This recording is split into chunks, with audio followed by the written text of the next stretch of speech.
Ya, Bapak, Ibu, Saudara sekalian, dimanapun Saudara berada, Shabbat Shalom.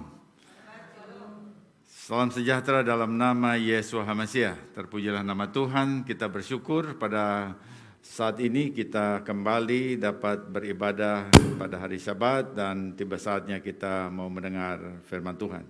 Mari kita berdoa sebelum kita mendengar kebenaran firman Tuhan diberitakan. Bapa dalam surga, terpujilah nama-Mu ya Tuhan. Terima kasih Bapa untuk kasih karunia dan kasih setia yang Tuhan berikan kepada kami. Terima kasih untuk pimpinan Tuhan, penyertaan Tuhan, pertolongan Tuhan kepada kami sekalian. Dan kami juga bersyukur untuk hari Syabat yang Tuhan perintahkan kepada umat Tuhan dan kami juga menjadi bagiannya. Sehingga kami boleh pada saat ini berhenti dari segala sesuatu yang kami lakukan, supaya kami boleh memuji Tuhan, kami berdoa dan juga mendengar pengajaran-Mu. Kami mohon Bapa, Engkau mengurapi pemberitaan dan pengajaran firman Tuhan. Sehingga dengan demikian Tuhan kami boleh diarahkan kembali kepada arah yang Tuhan kehendaki dalam kehidupan kami, pribadi, keluarga dan komunitas kami. Sehingga dengan demikian ya Tuhan kami boleh menjadi kesaksian bahwa Tuhan yang kami sembah adalah Tuhan yang hidup, Tuhan yang berfirman, Tuhan yang berdaulat dalam kehidupan kami masing-masing. Bapak, kami mohon Tuhan memberikan kepada kami telinga seorang murid dan lidah seorang murid, supaya setelah kami mendengar, kami menyampaikan kebenaran itu kepada banyak orang lain, sehingga mereka juga boleh hidup di dalam kebenaran firman Tuhan. Tutup bungkus kami sekalian dalam kuasa darah Mesias Yeshua. Ketika kami duduk tenang mendengar firman Tuhan, dan kami dalam nama Yeshua kami juga menolak semua pikiran-pikiran asing, pikiran-pikiran yang sia-sia, pikiran-pikiran yang tidak memuliakan Tuhan kami patahkan, kami batalkan atas setiap orang yang melihat video ini, melihat dan ibadah ini. Kami patahkan semua di dalam nama Yeshua HaMasiah. Supaya segala lutut bertelut dan lidah mengaku bahwa Yeshua adalah Mesias bagi kemuliaan Bapa di surga. Haleluya, terima kasih Bapa. Di dalam nama Yeshua kami berdoa dan mengucapkan syukur. Amin. Ya, Bapak Ibu, kita sebelum masuk ke dalam firman ya, barangkali kita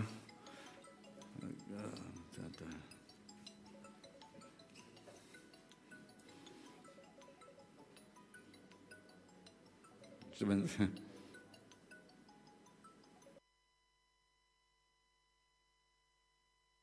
Kita akan sama-sama mengucapkan ikrar persekutuan kita. Dengan sukacita aku bersekutu dengan junjungan Yeshua HaMasiah, yang adalah jalan, kebenaran dan kehidupan, sumber keselamatan kekal. Seperti carang yang tetap melekat pada pokok anggur, demikian aku tinggal dalam kasih-Nya.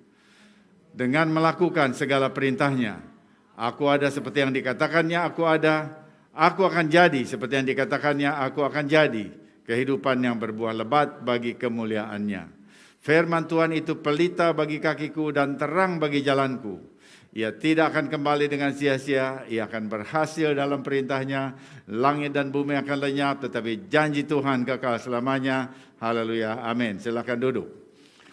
Ya, kita ya, sebelum masuk di dalam firman juga saya ingin membacakan doa berkat untuk pembacaan atau pembelajaran Torah.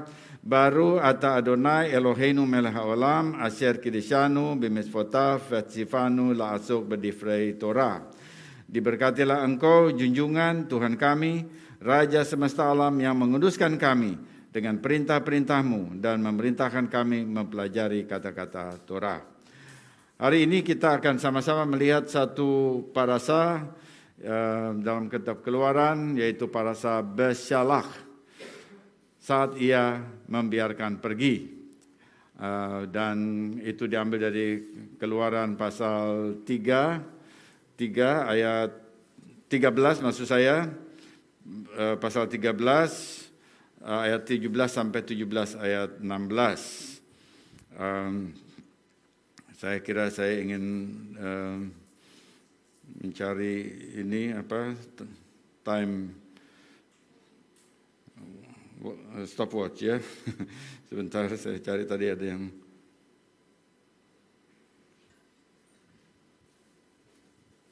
Ya, jadi saya memberikan judul ini khutsbah berani melangkah sesuai perintah. Jadi khutsbah itu adalah keberanian, kegigihan. Dan dalam hal ini, dalam parasa ini kita bisa melihat ada satu orang yang melakukan itu dan semua bangsa mengikutinya. Karena itu judulnya khutsbah, berani melangkah sesuai perintah. Jadi perintah Tuhan itu harus dilakukan. Kita bangsa-bangsa sering membaca kitab suci dan kita nggak tahu bahwa itu perintah.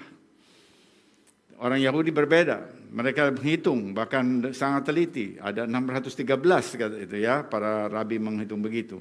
Sementara kita waktu kita membaca kitab suci, kita hanya membaca saja dan kita tidak tahu bahwa itu adalah perintah. Biasanya di lingkungan Kristen bangsa-bangsa itu yang disebut perintah itu cuma dua, bahkan barangkali satu. Pergilah jadikanlah semua bangsa muridku, hanya itu gitu. Yang lain itu sepertinya bukan begitu ya, atau kurang dapat perhatian. Nah, jadi kita akan lihat waktu kita belajar Torah, maka kita lihat bahwa Tuhan itu raja. Tuhan itu raja dan raja itu memerintah. Di dalam perintah Tuhan ada kehendak Tuhan. Dulu waktu saya masih pemuda, remaja, begitu saya selalu bertanya apa kehendak Tuhan, apa kehendak Tuhan. Kita nggak tahu apa kehendak Tuhan. Tapi waktu kita mulai belajar dan lebih jelas ya, dengan lebih dewasa, maka kita tahu bahwa Tuhan kita itu raja dan raja itu kehendaknya dilakukan, dinyatakan di dalam perintah. Nah, karena itu penting sekali kita melihat apa yang Tuhan perintahkan ya, dan kemudian berani untuk mengambil langkah pertama melakukan perintah itu. Itu adalah berhubungan dengan judul khotbahnya khutsbah, berani melangkah sesuai perintah. Di dalam parasa yang lalu, parasa Bo yang artinya datang, kita membaca bahwa Firaun terpaksa mengizinkan umat Israel keluar dari Mesir sesudah tulah kematian anak sulung. Jadi Israel keluar untuk menuju tanah perjanjian Kanaan. Tuhan memimpin mereka. Nah, waktu mereka keluar dari Mesir, maka ada beberapa pilihan. Selalu Tuhan itu selalu memberikan pilihan dan di kehidupan itu selalu ada pilihan. Kita katakan opsi. Selalu ada opsi, ada berbagai pilihan. Lalu Tuhan kasih kekuatan kepada kita, umatnya untuk memilih. Bahwa Tuhan menentukan, tetapi juga Tuhan memberikan pilihan. Dua-duanya benar, ya, bukan cuma satu yang benar. Nah, itu cara berpikir yang kita lihat ada di dalam Torah. Cara berpikir siklis, dua-duanya benar. Tuhan menentukan, tetapi juga Tuhan memberikan kesempatan untuk memilih. Dan waktu Israel keluar dari Mesir, maka di situ kita lihat ada paling sedikit ada dua opsi besar. Dan sebetulnya ada pasti lebih banyak, tetapi opsi besarnya, kelompok besarnya itu jalan terpendek itu adalah melalui jalur pesisir pantai dan itu melalui negeri orang Filistin. Jadi arah timur laut. Ya, kemudian barangkali boleh kasih lihat gambarnya, petanya ya, arah timur laut. Tapi kemudian kita lihat bahwa Tuhan memandang ke sana, boleh dikasih merah bahwa arah timur laut itu pesisir, dikasih lihat ya, kasih tanda merah. Itu harus melalui di atas sana ya, di situ kita lihat bahwa itu akan melalui tempat orang Filistin, di sana di petanya terlihat ya.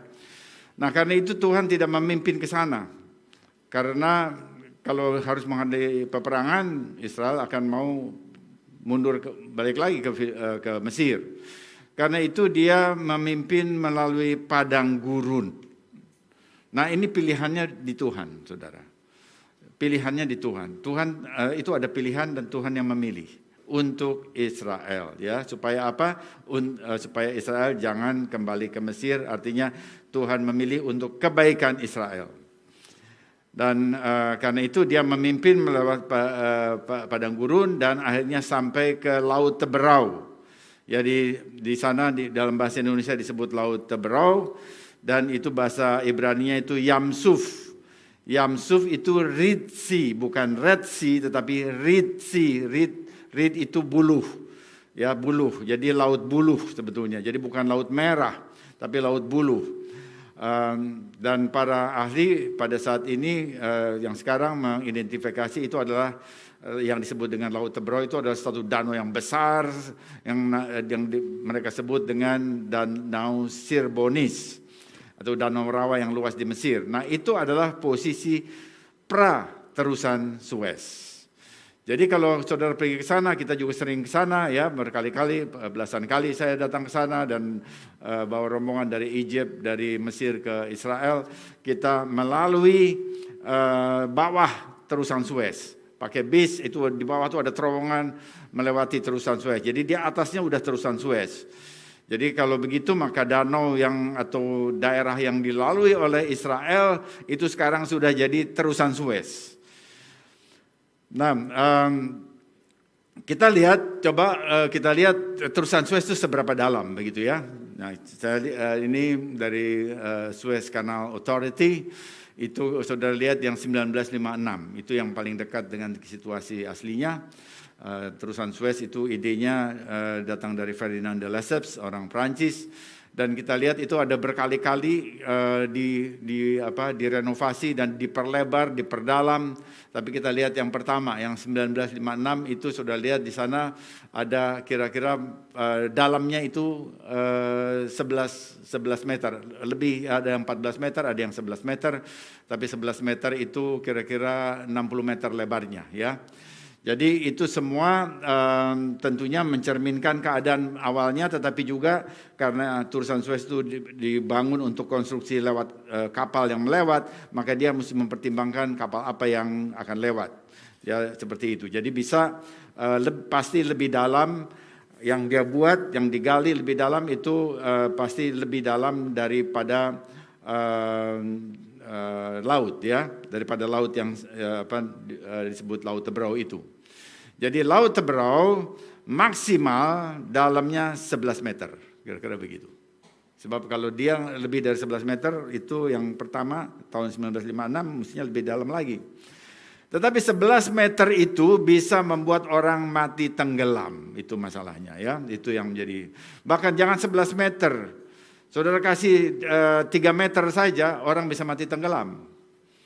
Kereta Mesir ditaruh di air 3 meter dia mati orangnya ya. Jadi itu memberi gambaran kalaupun dia bukan laut merah maka tetap orang bisa mati di sana. Dan kalau orang masuk ke sana maka dia tenggelam. Ya itu idenya ya. Jadi itu. Dan kemudian kita bisa melihat terusan Suez itu dibangun untuk transportasi dunia ya. Baik, saya kira itu saja yang saya indikan bahwa apa yang dilalui oleh Israel itu sesungguhnya sesuatu yang nyata di dalam sejarah. Dan itu tertulis dengan baik dan kita lihat bahwa kitab suci kita itu mencatat hal-hal yang bersifat historis. Nah, ada beberapa bagian dalam parasha ini. Yang pertama adalah Tuhan memimpin melalui padang gurun. Itu bagian yang pertama. Kita baca Keluaran 13 ayat 18 tadi sudah dibaca oleh Yoel ya, dan dalam bahasa Ibrani bahasa Indonesia. Sekarang kita lihat lagi supaya kita bisa fokus kepada bagian yang kita sedang bahas. Keluaran 13 ayat 18, tetapi Elohim menuntun bangsa itu berputar melalui jalan di padang gurun menuju ke Laut Teberau. Jadi jelas Tuhan mengarahkan Israel menuju Laut Teberau. Nah pertanyaannya mengapa memilih jalur padang gurun? Ya di samping di sana di utara atau tadi saya tunjukkan timur laut itu ada bangsa Filistin. Maka ternyata Tuhan mempunyai maksud yang lain. Jadi waktu dia memimpin Israel kepada padang gurun, itu alasannya lebih dari satu. Nah ini juga sesuatu hal yang perlu kita selalu lihat, belajar Alkitab, selalu alasannya lebih dari satu. Kalau kita lihat pembahasan para rabi ya, itu selalu lebih dari satu. Sementara di lingkungan Kristen bangsa-bangsa seperti alasannya cuma satu. Tapi waktu kita lihat dibahas oleh para rabi dari bahasa Ibrani, alasannya lebih dari satu. Dan nanti saudara lihat bahwa alasannya bukan hanya dua. Di sini kita bisa lihat ada dua, menghindari Filistin, dan kemudian yang alasan yang kedua adalah Tuhan ingin melengkapi Israel dengan pedoman hidup. Dengan pedoman hidup, karena itu Tuhan ingin membawa Israel ke Gunung Sinai lebih dulu, karena di Sinai dia akan memberikan Torah. Dalam keadaan sebagai bangsa merdeka. Perhatikan ini baik-baik. Torah itu dia cerita. Tetapi dalam cerita itu kalau orang yang belajar sejarah, maka dalam kisah itu lalu ada pikiran. Ada ide yang sangat luar biasa ya, yang mengapa dia pimpin ke arah padang gurun, karena di padang gurun itu salah satu titik yang penting yang nanti kita selalu lihat di dalam Torah dan bahkan terus sampai di dalam Perjanjian Baru itu Israel perlu dipimpin ke Sinai, dan di Sinai itulah hari raya Shavuot atau Pentakosta pertama itu di Sinai. 1200 tahun sebelum Yesus lahir. Dan disitulah Tuhan memberikan Torah, pedoman hidup di tanah perjanjian. Jadi sebelum Tuhan memimpin masuk ke dalam tanah perjanjian, maka Tuhan memberikan kepada Israel pedoman hidupnya. Bagaimana tata cara hidup di tanah perjanjian. Karena tanah perjanjian itu adalah real estate khusus. Bagi bangsa yang khusus juga yang Tuhan panggil, dan karena itu cara hidupnya, cara bertaninya, cara ibadahnya, semua diatur di sana. Jadi sesuatu yang penting, karena di tanah itu tidak bisa sembarangan. Nggak ada penyembahan berhala di sana. Karena itu Torah harus diberikan lebih dulu. Nah, untuk memberikan Torah itu, maka Tuhan harus membawa Israel melalui padang gurun. Sebelum Israel mewarisi tanah perjanjian. Nah, jadi itu yang ditulis di dalam Midras juga ya. Saya ada potongan Midras. Inilah yang Tuhan katakan, pertama-tama aku akan memberi mereka Torah dan kemudian membawa mereka ke tanah perjanjian. Nah, kita lihat di sini bahwa Tuhan ya dari lintasan ini kita bisa belajar sesuatu. Jangan cuma habis ini lalu nggak tahu idenya apa. Idenya adalah bahwa sebelum memberikan tanah perjanjian yang bagus itu hasilnya, yang subur, ya yang kita lihat 12 pengintai mengatakan betul ini ada anggur, satu tandan anggur saja mesti dipikul oleh 2 orang. Jadi tanah yang bagus, yang subur, yang artinya bersifat berkat-berkat jasmani ya. Maka Tuhan ingin umatnya tahu Torah. Artinya dia ingin memberikan kepada umatnya Torah lebih dulu, ajaran dari surga lebih dulu, pengajaran lebih dahulu sebelum dapat berkat-berkat jasmani. Nah ini yang dikatakan oleh Yeshua di dalam Matius 6 ayat 33. Tetapi carilah dahulu kerajaan Tuhan dengan kebenarannya, maka semuanya itu akan ditambahkan kepadamu. Saudara lihat bahwa Torah searah dengan Injil. Ya, Tuhan ingin membawa Israel melalui Sinai, Torah, padang gurun, panas, tetapi dia ingin memberikan Torahnya lebih dahulu sebelum dia memberikan berkat-berkatnya di tanah perjanjian. Padang gurun itu nggak ada apa-apanya. Kita melewati terus sana di padang gurun itu bukan padang pasir Sahara, bukan. Tetap ada belukar-belukar sana ya. Tetapi ya kalau orang ditaruh di sana dia mau apa gitu? Nggak bisa apa-apa juga. Ya jadi kita bisa melihat itu tidak ada. Artinya berkat jasmani belum. Tetapi di daerah padang gurun itu yang katanya kita katakan itu gersang, di situ firman-Nya diberikan. Firman Tuhan diberikan lebih dahulu di sana. Baru masuk dalam pikiran dan kemudian dilakukan, ya ditaati, barulah Tuhan memberikan berkat-berkat jasmani. Ini prinsip kehidupan, saudara. Dan itu ada di dalam kitab Keluaran. Mulainya di kitab Keluaran. Jadi kalau kita membaca Matius 6 ayat 33, itu Yesua luar biasa. Dia adalah firman, dia bisa merumuskan dalam satu kalimat. Cari dahulu kerajaan Tuhan dan kebenarannya, maka semuanya itu akan ditambahkan kepadamu. Itu luar biasa, itu hikmat luar biasa, saudara. Waktu kita baca Torah itu dengan satu perjalanan satu bangsa. Panjang berapa pasal kita baca. Dan juga ada orang yang nggak bisa tahu, nggak bisa lihat itu. Dia pikir cuma perjalanan aja. Oh ini kan udah masa lalu, apalagi kita sekarang udah zaman sekarang nggak ada relevannya. Banyak yang berpikir begitu.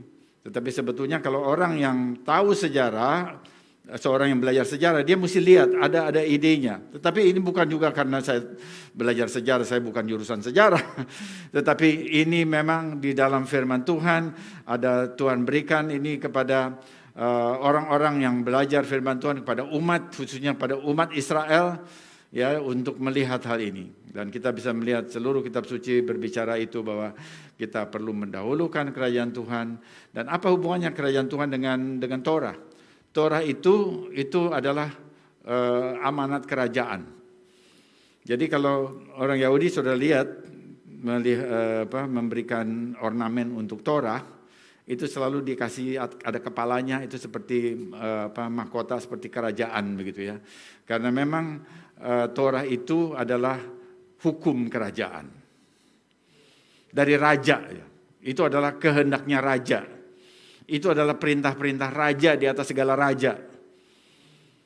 Nah, yang seperti ini mesti ditangkap, ya, ditangkap oleh orang Yunani Romawi. Mereka nggak bisa tangkap. Jadi lalu mereka memandangnya itu dari etnisitasnya. Itu ada dua cara, ya, etnografi atau apa ya. Jadi cara memandang satu dokumen itu dipandang dari pembacanya.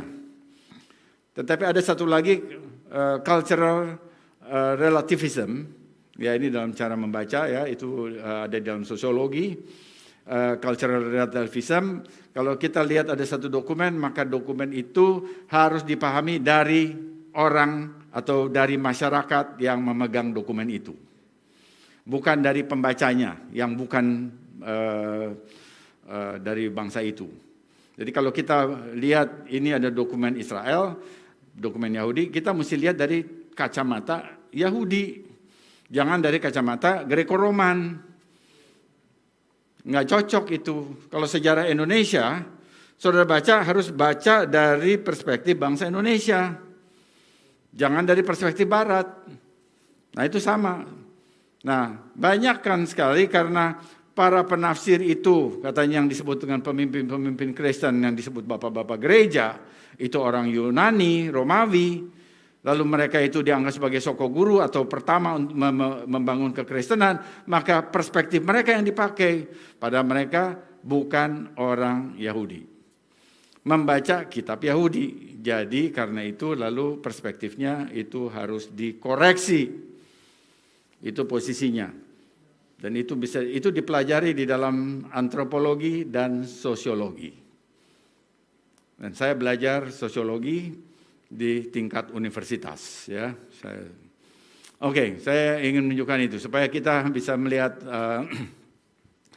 bahwa dokumen Torah itu perlu dilihat dari perspektif orang Yahudi, bangsa Israel yang memang diberi kitab itu. Nah, kita lihat di sini tadi kembali ke Matius 6 ayat 33, di situ kita bisa melihat bahwa Yeshua HaMashiach mengajarkan itu sesuatu yang luar biasa, ya, dia bukan minimalis. Satu lagi, carilah dahulu kerajaan Tuhan dan kebenarannya, maka semuanya semuanya akan ditambahkan kepadamu. Jadi kita mesti lihat ya bahwa di dalam perkataan semua itu mencakup berkat-berkat jasmaniah. Itu juga bisa popularitas. Tetapi Yesus tidak pernah berkata, carilah popularitas di medsos maka semuanya akan ditambahkan kepadamu. Enggak ada itu. Tapi carilah kebenaran. Carilah kerajaan Tuhan. Bukan hanya keselamatan, saudara. Perhatikan ya. Bahwa bukan hanya keselamatan, tapi kerajaan Tuhan. Kerajaan Tuhan lebih luas daripada keselamatan.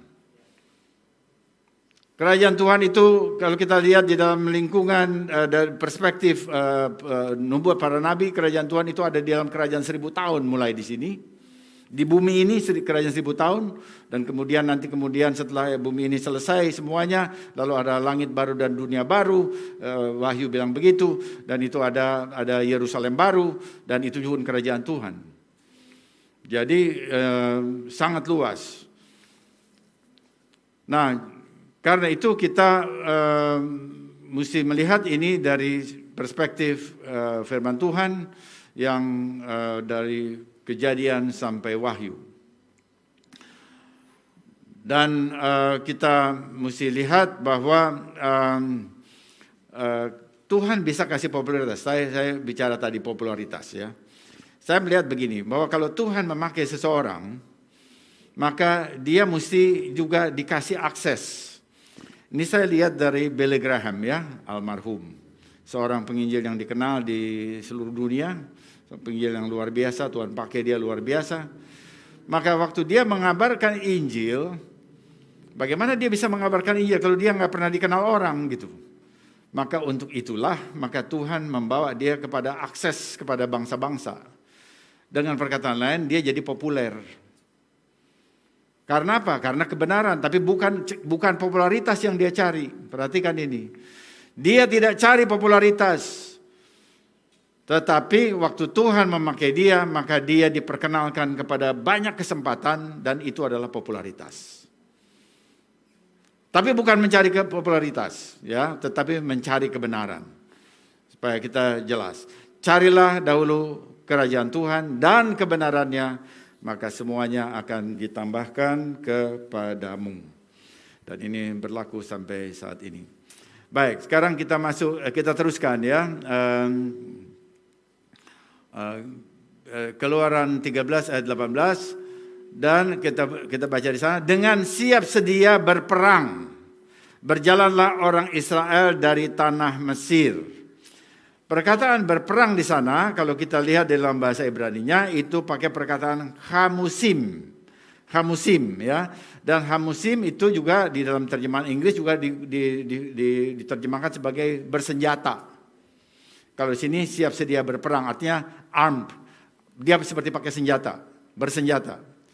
Jadi waktu diungkapkan dengan kata hamusim ini, armed, jadi dia punya pegang senjata, dia dilengkapi dengan senjata, maka seakan-akan ini Israel keluar dari Mesir itu diatur seperti tentara. Nah, tapi perkataan hamusim itu mempunyai arti yang lebih dari satu. Dan sekali lagi di sini, saudara, waktu kita baca bahasa Ibrani, maka kita lihat bahasa Ibrani mempunyai arti yang kaya. Hamusim itu bukan seperti am saja, tapi hamusim itu dari Hames. Hames itu seperti Kamis. Kamis itu hari keberapa, saudara? Hari kelima. Jadi lalu karena dari hamusim pakai im lagi di belakang, jadi pasti jamak. Maka itu bisa dipahami bahwa Israel waktu dia keluar dari Mesir itu diatur 50 orang per 50 orang. Seperti barisan tentara. Jadi dibikin regu-regu begitu ya. Lalu itu adalah ya itu satu tafsir. Lalu sementara Targum menjelaskan barisan Israel dibagi per 5 keluarga. Per 5 keluarga, itu lain lagi ya, udah tadinya 50, sekarang 5 keluarga.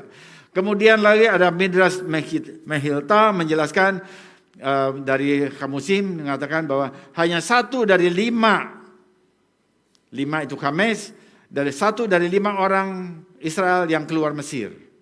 Jadi hanya 1/4 yang keluar dari Mesir. Yang 4/5 itu enggak bersama dengan Mose. Nah, ada yang menafsir seperti itu. Jadi 4/5 itu tewas selama 3 hari kegelapan. Itu Rasi menjelaskan itu. Jadi karena apa? Karena mereka tidak mau meninggalkan Mesir. Ya, jadi kita lihat dari satu kata yang saya jelaskan barusan, memang saya ingin menjelaskan barusan, itu sudah ada 3 tafsir. Ya, perhatikan ya, 3 tafsir. Jadi kalau kita baca bahasa Indonesia nggak akan ada pikiran seperti itu. Tapi di dalam bahasa Ibrani lalu muncul opsinya, ini minimal 3. Kalau kita bisa lihat yang lain lebih banyak waktu, akan ada lagi yang lain. Tapi itu umumnya, itu garis besarnya 3. Nah, kita lihat bahwa dalam satu ayat ada 3 tafsir. Nah, ini lagi saya ingin saudara pahami cara berpikirnya. Kalau dan ini semua berbeda dan itu adalah Judaism. Jadi waktu melihat satu ayat yang si Rabi ini mengatakan begini, si dokumen ini Targum bilang begini, si Midrash bilang begini. Satu ayat itu lalu berbeda-beda sudut pandangnya. That is Judaism. Itu Judaism.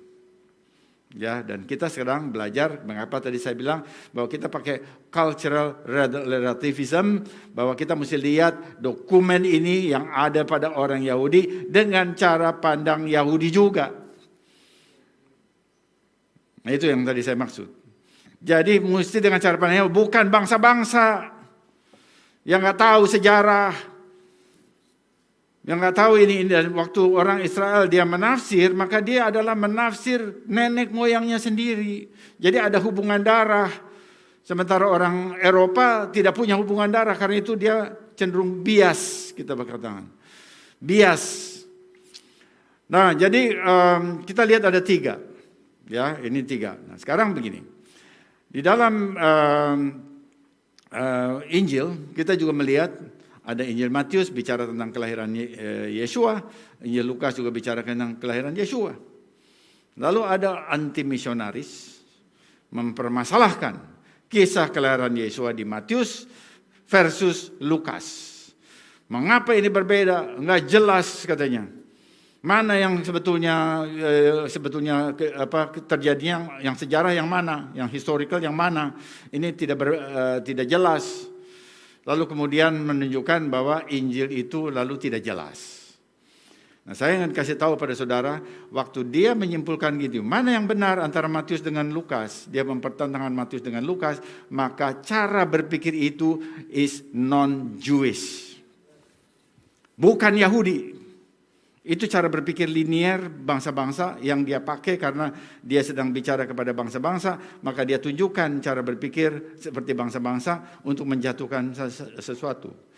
Sebab hanya dengan satu ayat ini, satu kata bahkan, bisa ada 3 tafsir. Itu Jewish, itu cara berpikir Yahudi. Tapi sekarang waktu ada dokumen yang sebetulnya juga tidak harus bertentangan, dia lahir di Bethlehem, tapi kemudian dia menyingkir ke Mesir, lalu kemudian dia pergi ke Nazaret, ya, lalu itu nggak ada pertentangan sama sekali, tapi kemudian dipertentangkan, dia sebetulnya orang Nazaret atau orang Bethlehem katanya. Nah, jadi dengan begitu saudara bisa lihat bahwa ada pikiran yang tendensius, yang kita di akhir zaman ini saudara perlu tahu sampai ke sana. Karena itu ya selalu mesti baca kitab suci, kemudian juga dengar penjelasan dalam ibadah ya, karena dalam komunitas supaya kita bisa diarahkan, pikiran kita itu diarahkan dengan baik, mempunyai pandangan yang baik. Jadi jangan sendiri-sendiri, tetapi ada di dalam komunitas. Nah, sekarang coba kita lihat kembali ke tafsir Kamusim tadi. Dengan Kamusim ada 3 pandangan itu, maka kita tidak bisa melihat tafsir itu sebagai kuantitatif. Ini lagi ya. Bahwa waktu kita lihat bahwa hanya 1/5, 1 dari 5 itu yang keluar dan 4/5-nya mati semua di kegelapan itu ya. Maka saya merasa bahwa itu bukanlah dalam arti kuantitatif. Tetapi itu bersifat kualitatif. Nah, ini di sini dalam hal ini adalah cara berpikir tafsir ya. Saya merasa bahwa itu adalah kualitatif, jadi bukan harfiah. Itu sedang menunjukkan bahwa Israel mempunyai kebebasan memilih.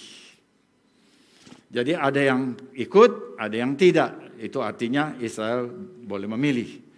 Bahwa 1 lawan 4 ya, seperti itu karena dari kamusim itu ada 5 bagian, jadi 1 bagian di sana, 4 bagian di sini. Tapi apakah itu historical kita tidak tahu. Tetapi yang jelas bahwa Israel boleh mempunyai kebebasan memilih. Jadi tidak semua orang Israel keluar dari Mesir. Nah itu dia. Ya, tidak semua orang. Kita lihat ada mereka yang turun ke bawah, ke selatan maksud saya, bukan ke utara bersama Mose, tapi mereka ada yang ke selatan. Nah, itu bisa saja. Nah itu lalu tidak bisa diceritakan lagi di dalam kitab suci, tapi itu lalu bisa dilacak melalui sejarah, melalui saat ini ada orang-orang yang Israel di daerah Sudan, di sebelah mana di selatan itu, dan mereka mengklaim bahwa mereka sudah lama ada di sana. Nah bisa saja di sana terjadi. Nah karena itu kita bisa melihat dari yang tadi ada yang hanya sebagian yang bersama Mose, ada sebagian yang tidak.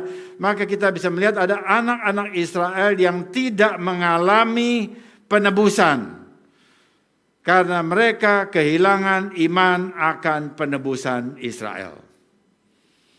Jadi kalau begitu siapa Israel yang dibawa keluar dari Mesir? Hanya sisa Israel itu ternyata. Itu adalah sisa Israel yang mau dipimpin oleh Mose.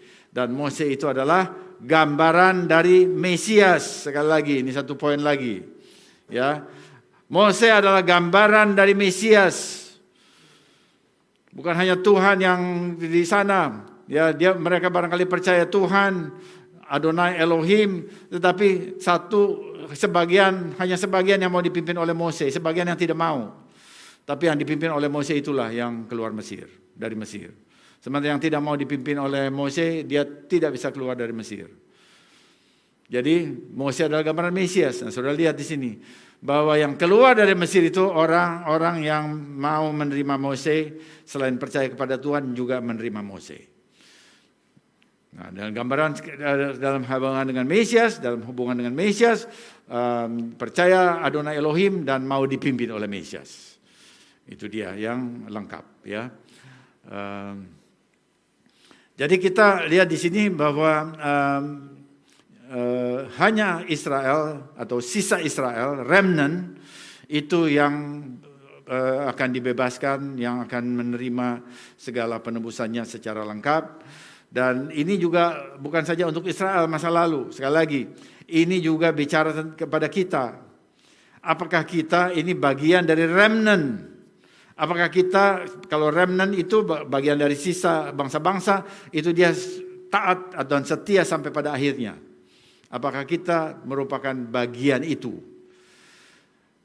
Yesus pernah mengatakan, akan tetapi jika anak manusia itu datang, adakah ia mendapati iman di bumi? Lukas 18 ayat 8. Itu artinya ada waktu dia datang, ada orang-orang yang sudah tidak lagi beriman kepada dia.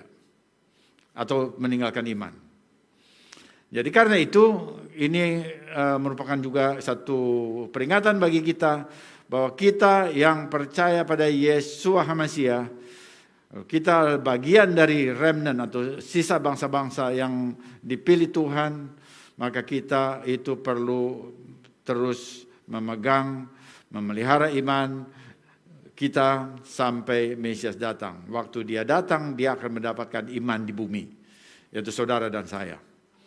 Jangan menukar iman saudara dengan apapun yang lain, dengan tawaran apapun yang lain. dengan popularitas, dengan jabatan, dengan hal-hal ekonomi, ya, dan itu sudah ada di negeri ini, sudah ada sejak lama, yaitu. Saya melihat itu lama itu, ya, bukan sekarang saja, zaman dulu juga begitu, di zaman Orde Baru juga ada begitu, bahkan lebih lagi waktu itu.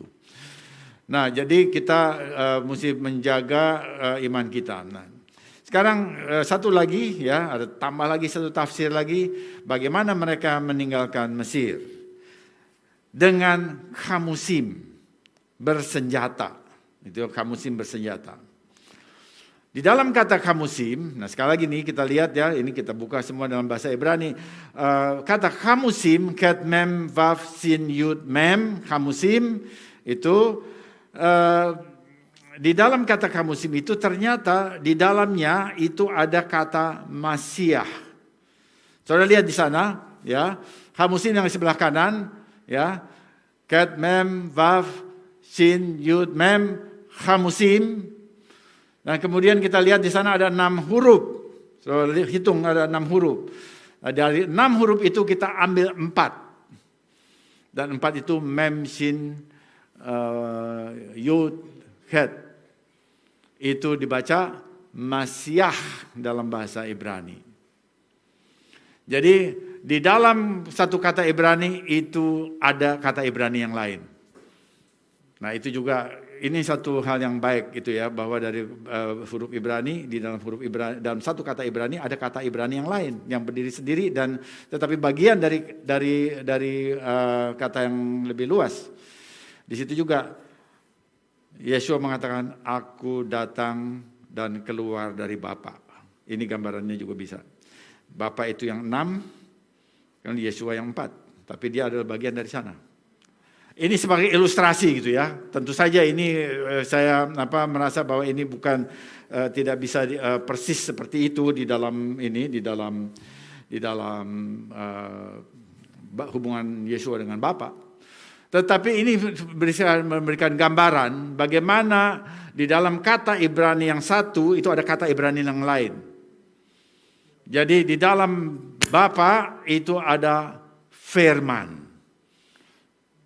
Ya, dan firman itu yang menjadi manusia. Tetapi firman itu adalah bagian juga dari Bapa. Nah, jadi hubungannya tidak linier. Nah, ini by the way sebetulnya, ya, saya tidak rencana bicara ini. Tapi waktu lihat begini lalu kita lihat ada sesuatu yang luar biasa yang bisa dijelaskan dengan kata Ibrani. Nanti lain kali ada satu saat kita pilih yang kata lagi yang lain, kita bisa tunjukkan lagi. Saya akan tunjukkan juga bagaimana itu bisa terjadi. Ada sifat bahasa Ibrani yang luar biasa, ya, dalam hal ini. Nah, apa artinya sekarang kalau misalnya Masiah itu atau Hamusim itu ternyata di dalamnya ada kata Masiah. Apa artinya itu? Ini dapat dibaca bahwa Israel keluar dipimpin oleh Roh Mesias. Mereka dipimpin oleh Roh Mesias. Mereka keluar bukan sebagai budak, tapi sebagai tentara. Nah, karena itu kita juga pada hari ini, hari ini Tuhan memanggil saudara dan saya untuk keluar dari kegelapan dari dunia ini sebagai tentara Mesias. Jadi sebagai tentara Mesias, kita dipanggil keluar dari kegelapan dunia ini. Dan seperti zaman dulu, peperangan tetap terjadi di zaman sekarang. Dulu lebih terlibat pada perang fisik. Waktu Israel itu masuk ke tanah perjanjian fisik, perangannya fisik. Tapi sekarang lebih kepada perang rohani dalam pemikiran dan kata-kata. Perhatikan saudara. Jangan saudara pikir sekarang aman-aman saja, damai-damai aja, nggak ada perang, nggak ada apa. Ternyata ada dalam pikiran dan kata-kata. Dan kalau saudara lihat di medsos, maka saudara tahu yang saya maksud.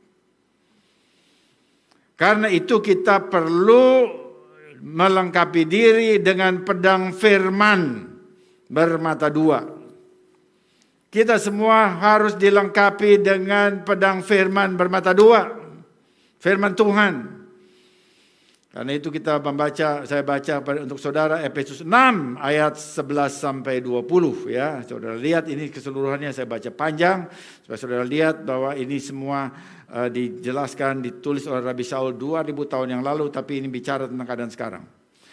Kenakanlah seluruh perlengkapan senjata Elohim supaya kamu dapat bertahan melawan tipu muslihat iblis. Karena perjuangan kita bukanlah melawan darah dan daging, tetapi melawan pemerintah-pemerintah, melawan penguasa-penguasa, melawan penghulu-penghulu dunia yang gelap ini, melawan roh-roh jahat di udara. Sebab itu ambillah seluruh perlengkapan senjata Elohim supaya kamu dapat mengadakan perlawanan pada hari yang jahat itu dan tetap berdiri sudah kamu menyelesaikan segala sesuatu.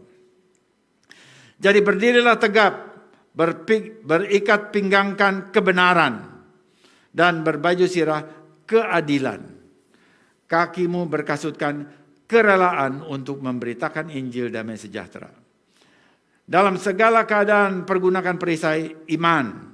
Sebab dengan perisai itu kamu akan dapat memadamkan semua panah api dari si jahat.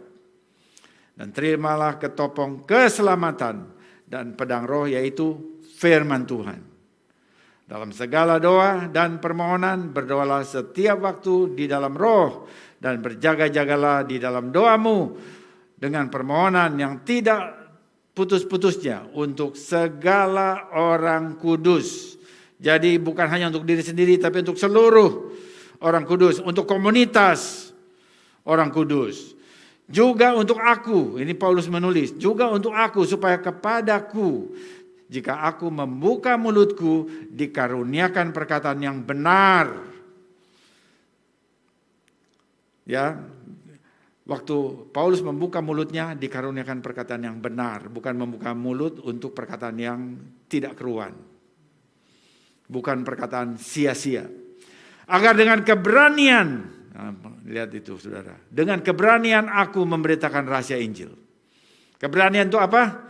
Tadi khutsbah. Ya, khutsbah. Dengan keberanian aku memberitakan rahasia Injil. Ayat 20, yang kulayani sebagai utusan yang dipenjarakan.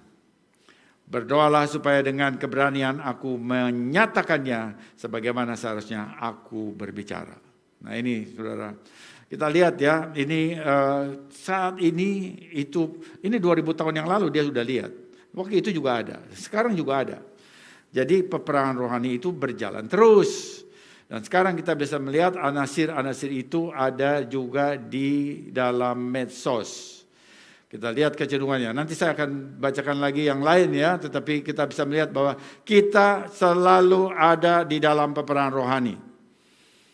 Jadi kita mesti menyadari hal itu, dan karena itu kita mesti memakai selengkap senjata Tuhan, yaitu kebenaran, keadilan, kerelaan memberitakan Injil, damai sejahtera. Kalau saudara nggak bisa pergi kemana-mana sekarang, lalu apa yang saudara pakai? Ya, saya ingin selalu mengingatkan bahwa saudara bisa menulis renungan harian dan taruh di Hayom. Dan saudara itu adalah memberitakan Injil.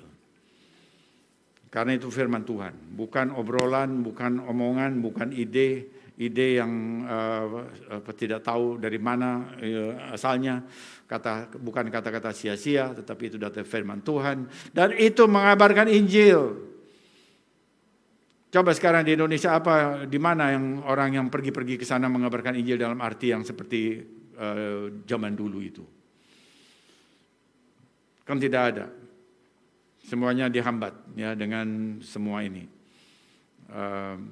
Dan karena itu lalu caranya kita melihat kalau begitu pergilah jadikanlah bangsa-bangsa muridku, lalu berhenti gara-gara COVID. Apakah perintah Yesus bisa diganjel atau dihentikan oleh COVID? Oh tidak.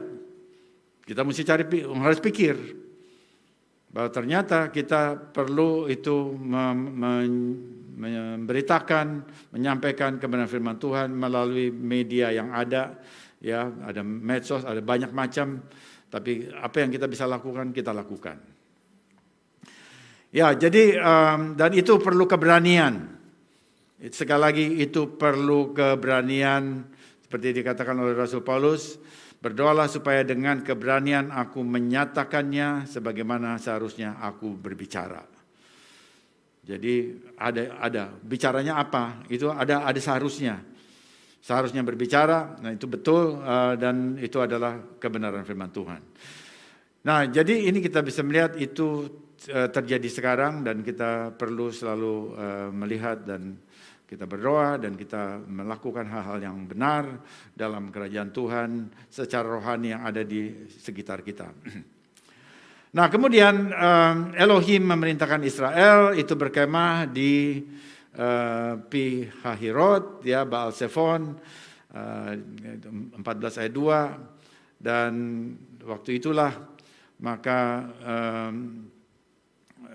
Tuhan membiarkan atau bahkan Tuhan yang membuat sesuatu ada di dalam pikiran Firaun untuk dia mulai berpikir kenapa aku lepaskan Israel. Lalu dia mengejar. Nah, di sini kita bisa melihat bahwa Tuhan memakai strategi militer, ya. Tuhan kita perkasa, saudara, dia ahli militer juga. Jadi waktu Israel sudah dipimpin ke tepi laut Teberau, lalu Tuhan ke arah sana, lalu Tuhan membuat pikiran Firaun itu menjadi seperti disadarkan kenapa aku bebaskan dia. Lalu dia kejar lagi. Nah, nanti saudara bisa lihat mengapa Tuhan buat pikiran itu pada Firaun. Kenapa Tuhan bukakan pikiran itu kepada Firaun? Apakah untuk menekan Israel? Nanti saudara lihat. Kelihatannya bahwa sepertinya Israel sudah dalam keadaan mentok begitu, ya. Lalu Tuhan buka pikiran ini Firaun untuk mengejar dia, artinya memberikan tekanan kepada Israel. Kalau gitu kenapa kok Tuhan begitu, ya, memberikan tekanan kepada umatnya? Mungkin kita berpikir begitu. Tapi nanti kita lihat bahwa ini justru Tuhan sedang memakai strategi militer, dia jebak Firaun. Dan kemudian dia tentara Mesirnya itu semuanya dihukum di Laut Teberau. Ya, jadi itu hal yang pertama, ya, bagian yang pertama yang kita lihat sekarang di tepi Laut Teberau. Di tepi Laut Teberau.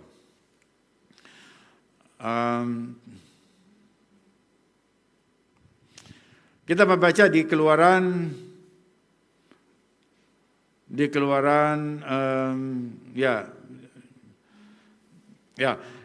tepi Laut Teberau ketika Israel masuk ke sana, Israel lalu dia tahu bahwa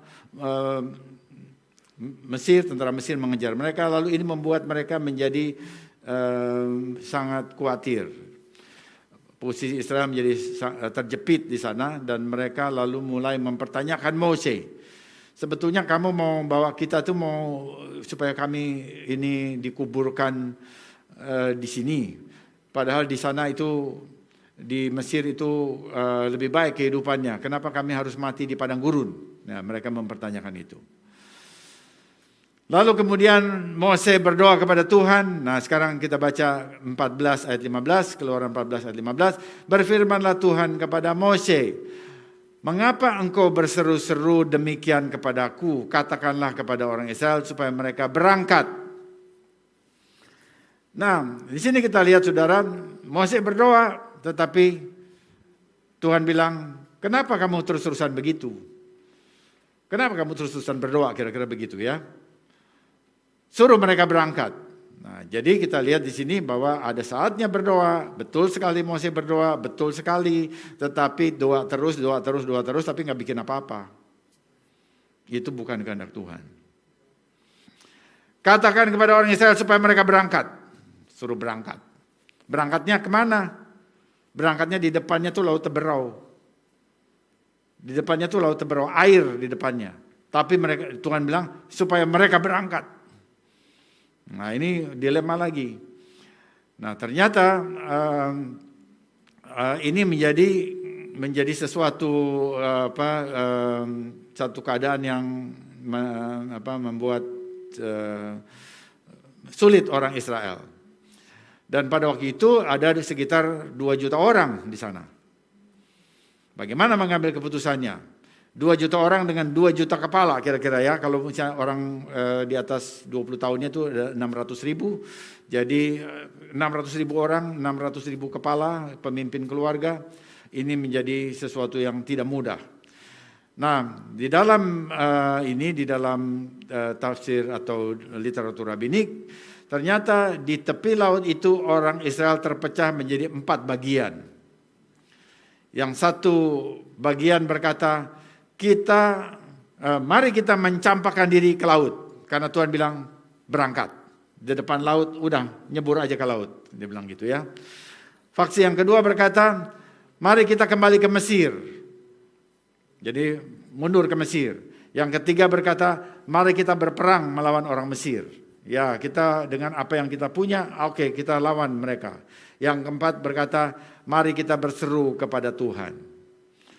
Nah, saudara, dari 4 opsi itu, satu nyebur ke laut, yang kedua kembali ke Mesir, yang ketiga perang melawan tentara Mesir, yang keempat berseru kepada Tuhan. Mana yang sebetulnya Tuhan kehendaki? Dengan Keluaran 14 ayat 15, Tuhan bilang, katakan kepada orang Israel supaya mereka berangkat. Mana yang sebetulnya Tuhan kehendaki? Yang pertama, berangkat masuk ke dalam laut. Ya, jadi itu sebenarnya Tuhan udah kasih clue-nya. Jadi ada 4 opsi, Tuhan udah kasih clue-nya, berangkat, depannya laut. Jadi artinya masuk ke laut. Tapi kalau masuk ke laut artinya tenggelam. Apakah Tuhan minta semuanya itu mati tenggelam di sana? Tadi saya katakan 3 meter saja orang mati gitu ya, kalau nggak bisa berenang. 2 meter juga udah mati ya, dengan semua ini dengan semua keadaannya. Nah, jadi kalau begitu mana sebetulnya yang dikehendaki Tuhan, atau bagaimana cara orang Israel itu menyikapi hal ini. Jadi mereka semuanya udah berjejer di tepi laut Teberau. Mereka udah ada di sana, ya, lalu keadaannya sudah mencekam. Lalu pertanyaannya, siapa orang yang memulai untuk masuk ke laut Teberau? Nah, jadi waktu itu ya semuanya udah di sana, tapi nggak ada satupun yang mau berani melangkahkan kaki yang pertama. Nah, untuk ini lalu kita mesti lihat ya, ini dari Talmud Bavli Sota 37a mengatakan bahwa pada waktu itu ya ini ada seorang Rabi Judah mengatakan dia melihat bahwa tidak ada satu orang pun berani, mereka udah berjejer di tepi laut. Tapi nggak ada satupun yang mau melangkahkan kakinya memasuki laut, karena mereka juga nggak tahu berapa dalamnya, dan tentu saja ada kekhawatiran. Tapi tiba-tiba di situ ada satu orang bernama Nasyon, anak Abinadab dari suku Yehuda. Dia langsung nyebur ke dalam air itu, dan air itu sebetulnya bisa menenggelamkan dia. Dia berjuang di bawah gelombang dan di dalam air itu dan hampir tenggelam. Nah, waktu air itu membasahi dirinya, Tuhan memerintahkan Mose untuk mengangkat tongkatnya dan mengelurkan tangannya ke atas air itu supaya air itu terbelah. Jadi waktu dia masuk, menurut literatur rabbinik, waktu dia menyeburkan kakinya, badannya ke dalam air, itulah baru Tuhan bilang kepada Mose, kedangkan tongkatmu. Dan waktu itu lalu Tuhan mengirimkan angin timur untuk membelah laut Teberau. Jadi kita bisa melihat ya bahwa Tuhan tidak membuat tiba-tiba dibelah lebih dulu. Tidak tiba-tiba terbelah lebih dulu, tetapi mesti ada orang yang mau melakukan perintahnya lebih dulu.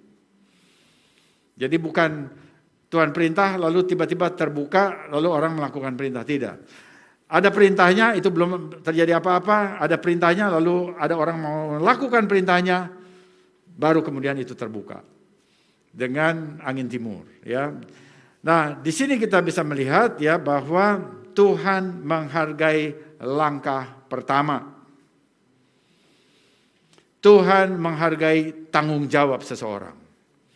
Waktu orang melakukan tanggung jawabnya, dia hargai. Dia hargai dan karena itulah maka dia melakukan hal-hal yang lebih lanjut, lebih jauh. Nah, dari segi nasion, maka ini adalah khutsbah. Ini adalah keberanian dan kegigihannya untuk melakukan perintah Tuhan dan untuk memberkati seluruh umat Israel. Nah, ini saudara katakan, ya tapi tidak kita bisa lihat di kitab suci. Nggak ada, betul. Tidak ada tercatat di dalam langkah yang dilakukan oleh nasion, itu tidak dicatat di dalam Torah. Nah, lalu ini apa? Lalu ini bersifat cerita rakyat atau legenda yang ada di lingkungan para rabi. Legenda. Jadi ini cerita atau legenda itu ada lompatan iman nasion ke laut, ya. Nah, saya ingin kita berpikir sedikit dengan legenda, istilah ini. Legenda adalah cerita rakyat yang dikenal oleh banyak orang. Walaupun tidak tertulis dalam Torah, ini tidak melawan Torah. Itu saudara mesti tahu, ya. Seringkali ini mengisi kekosongan legenda yang ada di dalam lingkungan rabbinik, ya, yang diungkapkan rabbinik dan dicatat di dalam Talmud atau literatur lain, Midrash misalnya, atau yang lain. Itu seringkali mengisi kekosongan sesuatu yang memang tidak diceritakan di dalam Torah. Tetapi dia tidak melawan Torah. Jadi ada sesuatu hal yang lompat begitu, ada sesuatu yang tidak diceritakan lalu lompat ke langkah 1, kemudian lompat lalu kita lihat langkah ketiga gitu ya. Maka dia seperti memasukkan sesuatu untuk bisa menyambungkan poin 1 dengan poin 3 atau poin 1 dengan poin 2 lah begitu ya.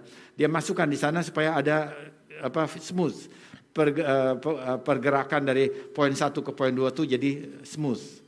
Itu fungsinya dari legenda yang ditulis di dalam Talmud, atau itulah fungsinya literatur rabbinik.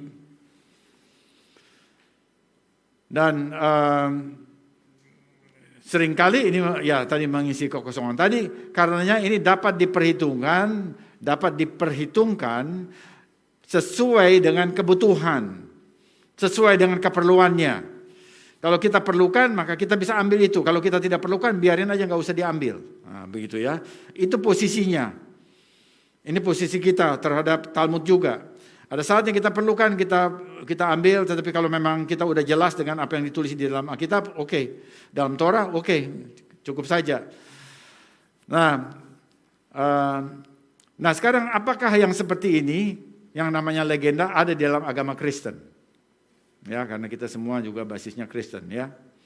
Apakah ada di dalam agama Kristen legenda seperti ini? Coba fair. Saudara lihat, ya jangan Kristen semuanya ada di dalam Alkitab. Semua ini. Saudara, saya mau ingatkan saja bahwa ada 3 orang Majus datang ke Bethlehem. Itu apa ada atau tidak di dalam Alkitab, di dalam Perjanjian Baru, dalam Injil? Ada tidak? Ada 3 orang Majus. Halo? Yang ada di sini, di Keila. Ada enggak? Tidak ada. Di mana saudara baca ada 3 orang Majus? Ya, ada 3 persembahan. Tapi 3 persembahan itu juga bisa lebih dari 3 orang. Bahkan kemudian ada lagi ceritanya bahwa ada yang keempat namanya Artaban katanya. Ya, itu namanya indikasi. Bahwa ada 3 persembahan itu indikasi. Tetapi tidak pernah dikatakan bahwa ada 3 orang. Saya mau minta 3 orang disebut di dalam Injil kalau memang itu betul adalah Injilnya mengatakan demikian. Itu namanya indikasi. Nah sama seperti ini indikasi. Jadi legenda itu memberikan indikasi. Sama ya berpikirannya. Ya, saya ingin supaya kita cara berpikirnya jadi lebih luas. Jangan merasa bahwa semua yang ada di itu adalah seakan-akan apa yang kita pikir itu ada semuanya dari Alkitab. Itu ada legenda di dalamnya. Nah, jadi legenda itu adalah merupakan bagian dari budaya. Nah, sekarang saya masuk ke dalam budaya. Legenda itu bagian dari budaya. Sekarang coba kita lihat di Indonesia. Apakah di Indonesia ada legenda atau tidak? Banyak legenda. Salah satunya Si Malin Kundang. Apakah kita bisa tahu bahwa Si Malin Kundang itu historical? Barangkali tidak. Tetapi ada pesan. Ada pesan yang jelas sekali. Dan itu menjadi bagian dari budaya. Yang dalam kisah Malin Kundang. Seorang anak, dia harus hormat sama orang tuanya pada ibunya. Itu pesan dari legenda itu. Itu bagian dari budaya, nggak bisa disangkal. Jadi kalau misalnya seorang belum belajar budaya, ya dia nggak bisa menghargai itu. Dan budaya itu, kebudayaan itu sesuatu subjek yang nyata. Bukan hanya filsafat atau teologi. Budaya itu sesuatu disiplin yang nyata. Ya, jadi kita bisa lihat ya bahwa dalam legenda itu ada message-nya. Nah, di dalam kisah Nasion tadi itu ada message. Ada pesannya.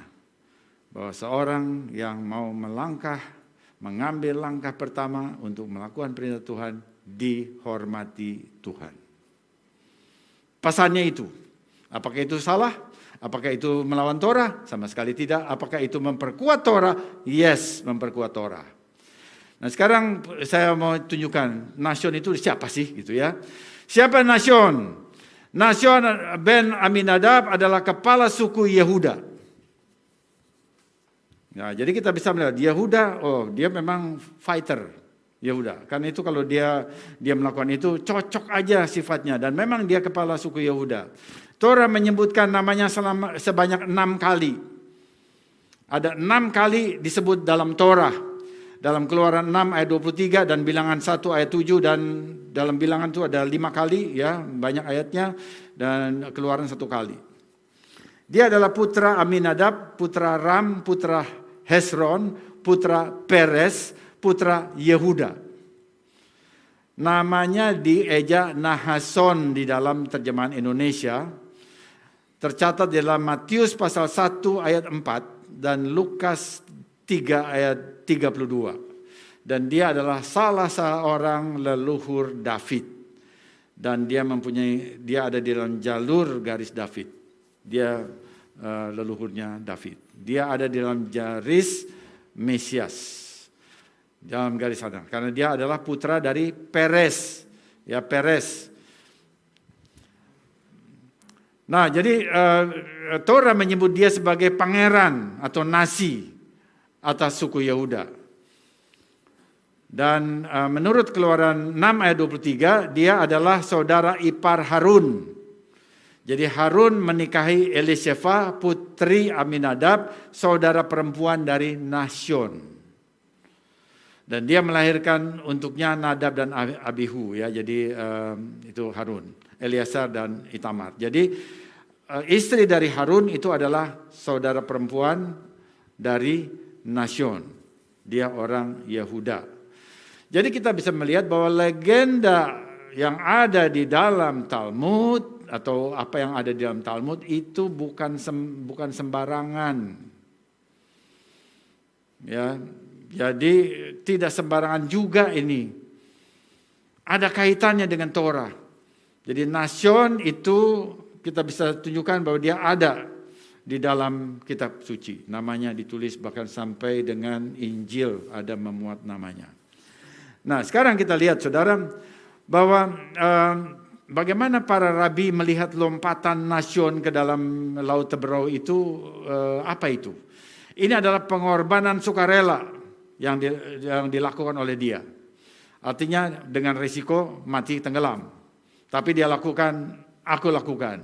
Ya, itu luar biasa. Nah, dengan cara yang sama, maka para rabi melihat bahwa apa yang dilakukan oleh Nashon itu juga dilakukan oleh Sadrah, Mesah, dan Abednego.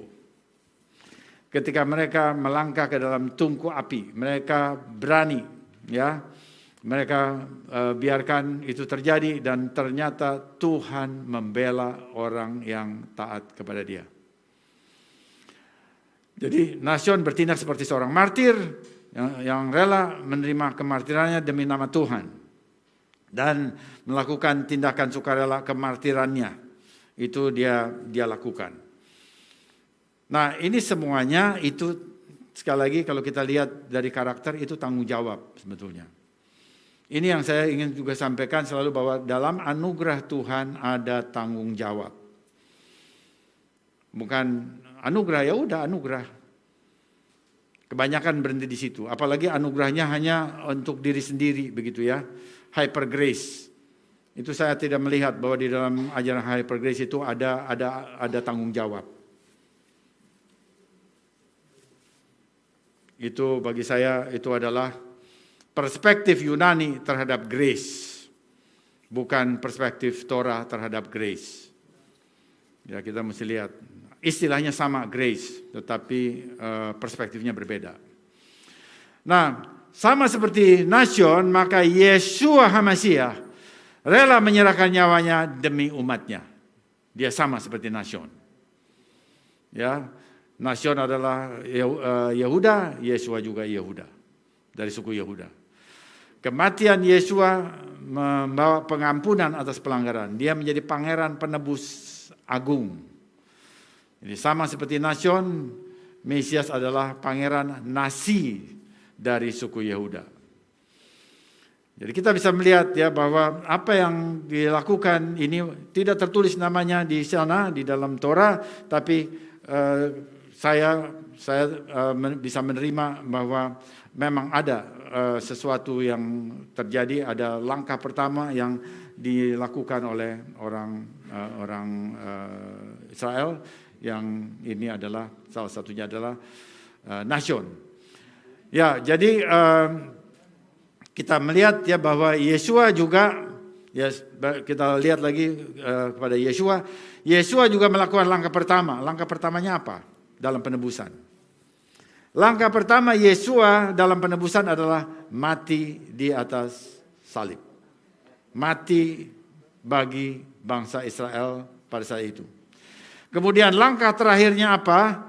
Kalau Nashon dia masuk di sisi yang satu, nyebur di satu sisi, lalu kemudian dia diharapkan untuk sampai di sana, di sisi yang lain. Dan memang dia yang pertama kalau begitu, karena dia yang pertama nyebur, masuk, dan dia juga yang pertama keluar di sana. Yeshua juga demikian.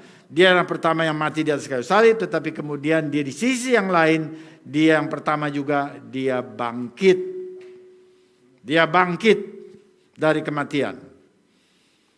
Lazarus mati, lalu Lazarus bangkit, tetapi dia mati lagi. Tapi Yeshua bangkit dan dia tidak pernah mati lagi. Jadi kita bisa melihat bahwa Yeshua ini juga melakukan satu tindakan untuk menyelamatkan bangsanya, bahkan umat manusia. Kita lihat di sana kesamaan atau paralel dari Nashon dan Yeshua Mashiach. Nah, kemudian saudara, ketika Israel keluar dari Laut Teberau, maka mereka bersukacita, ya, mereka bersukacita.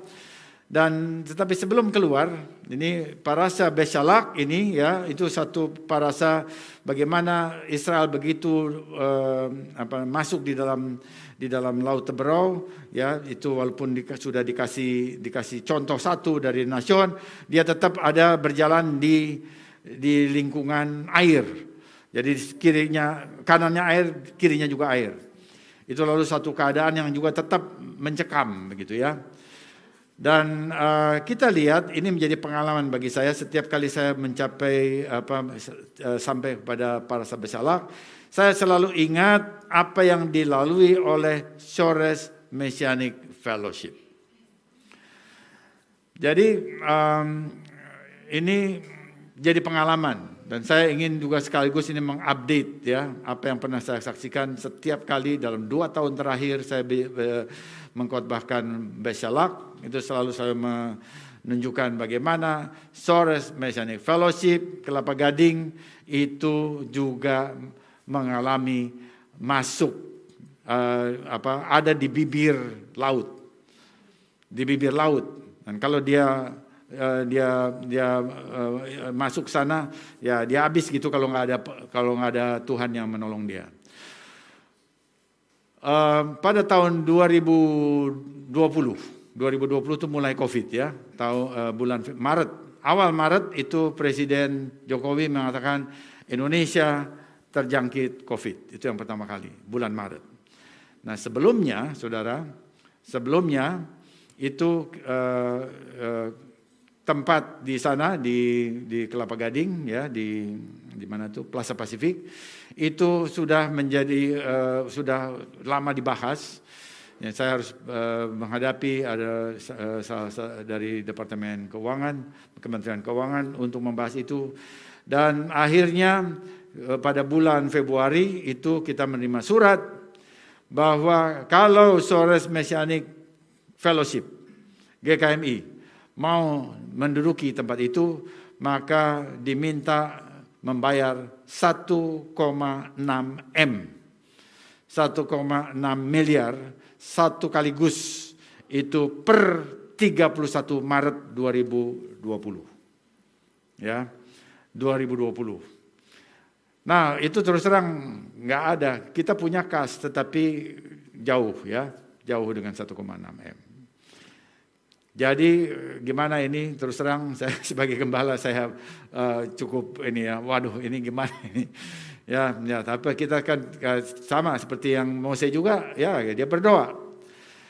Lalu kalau kita membaca sini, Tuhan membelah laut Teberau supaya bisa dilalui oleh Israel itu dengan angin timur.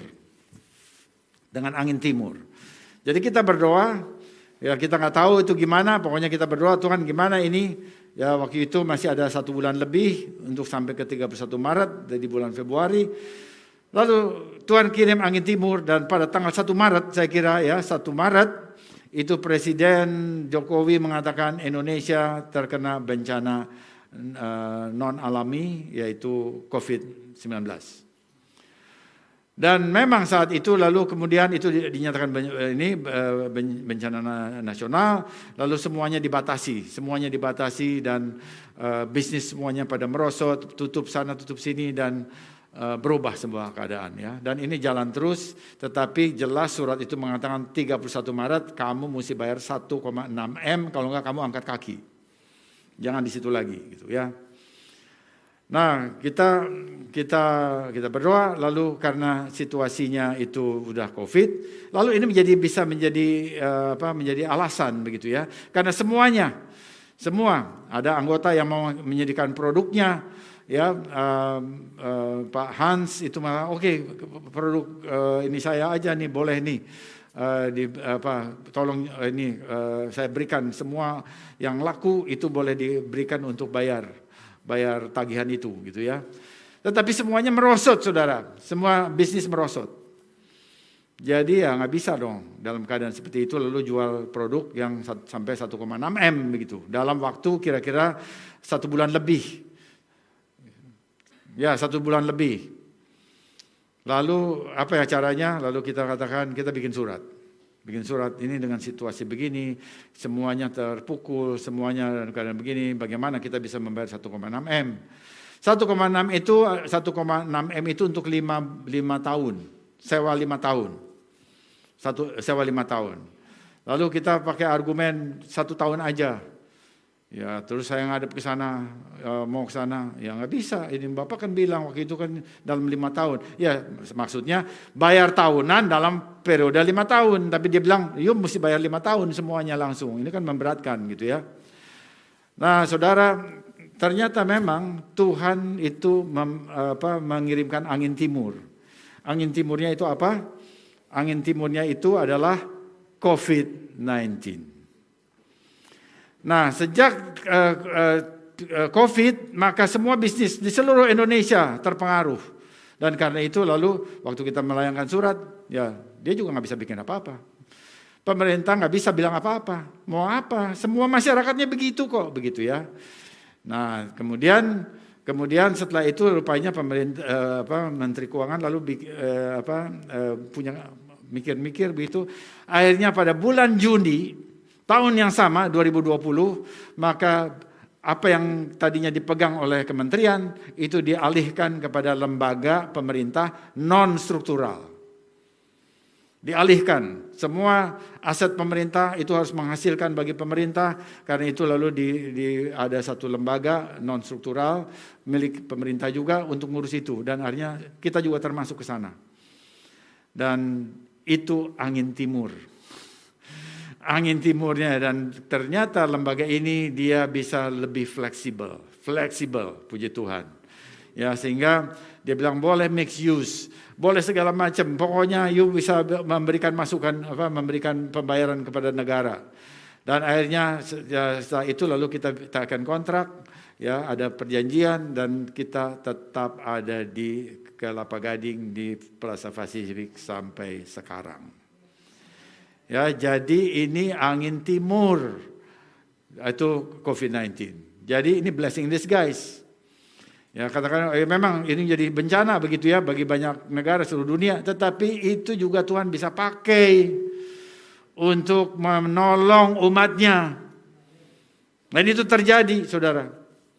Nah, sampai saat ini kita ada di tempat itu, walaupun saat ini kita tidak pakai itu.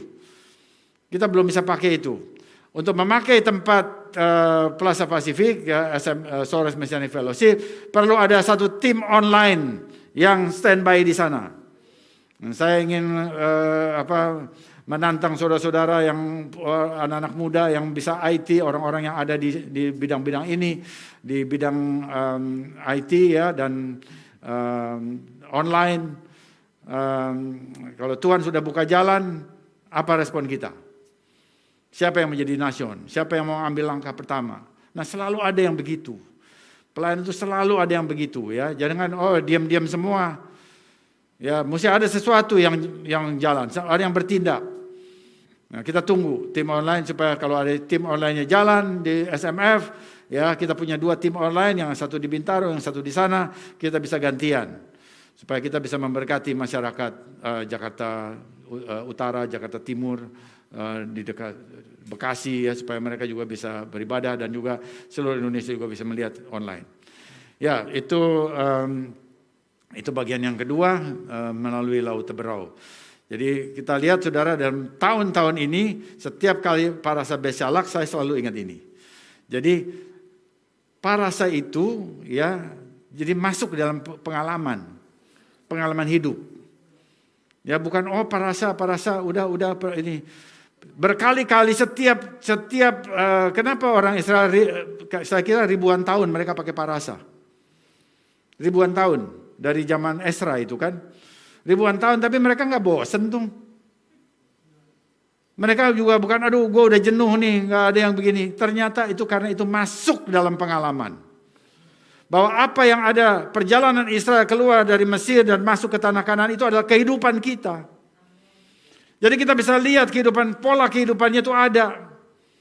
Dan kehidupan Israel itu, kehidupan rohani Israel itu, dan juga jasmaninya, dan itu kita bisa lihat itu juga pola kehidupan kita. Dan kita karena itu lalu ada di dalam sana, dan kita berseru kepada Tuhan, dan kita lihat pertolongan Tuhan, kita melihat tantangan juga, dan kita menghidupi itu, dan itu menjadi sesuatu yang justru mendukung kehidupan kita. Mendukung perjalanan iman kita. Bukan sesuatu yang, aku udah tahu. Taunya seberapa? Taunya seberapa? Kalau mau dibuka lagi, digali lagi, ternyata dalam banget. Dalam sekali pengalaman-pengalaman ini. Ya, saya punya ini, coba saya lihat. Keluar dari Laut Teberau itu dengan pujian. Ya, Israel keluar dari Laut Teberau dengan pujian. Dan kita lihat Miriam memainkan tamborin dengan para gadis Israel, dan kita melihat ada sukacita besar.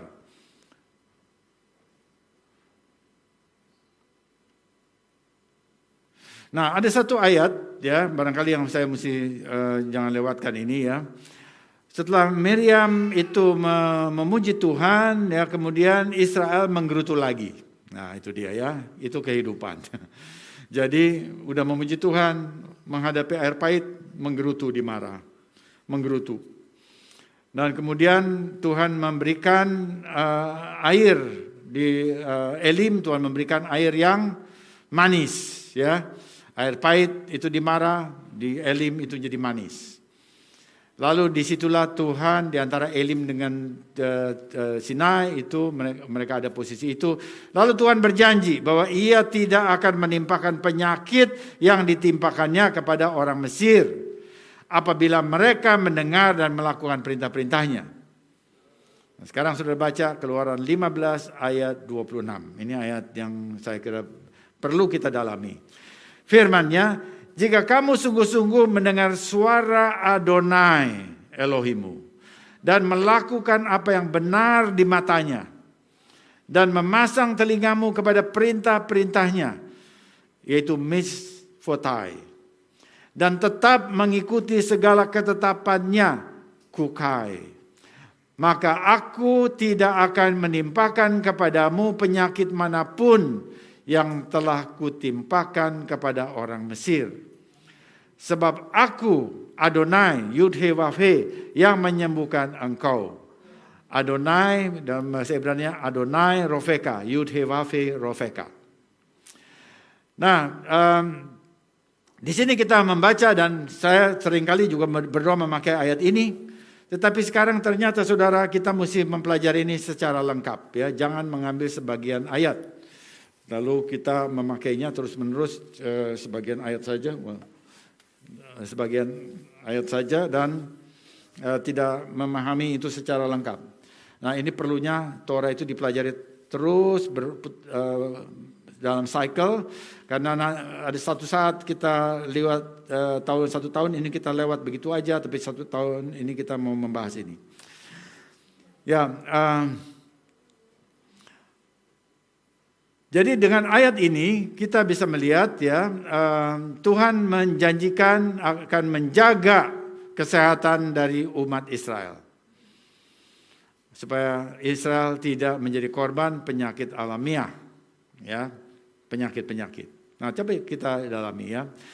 Nah, untuk ini kita bisa melihat saya memakai apa yang ditulis yang dinyatakan oleh Rabbi Nachmanides, itu abad 13. Abad 13 ya, kita coba lihat dia membahas ayat ini dengan lengkap ya, dan saya kira kita baik juga kita melihat hal ini. Dan ini tertulis di dalam Midrash Rabbeinu Bahya ya, halaman 983.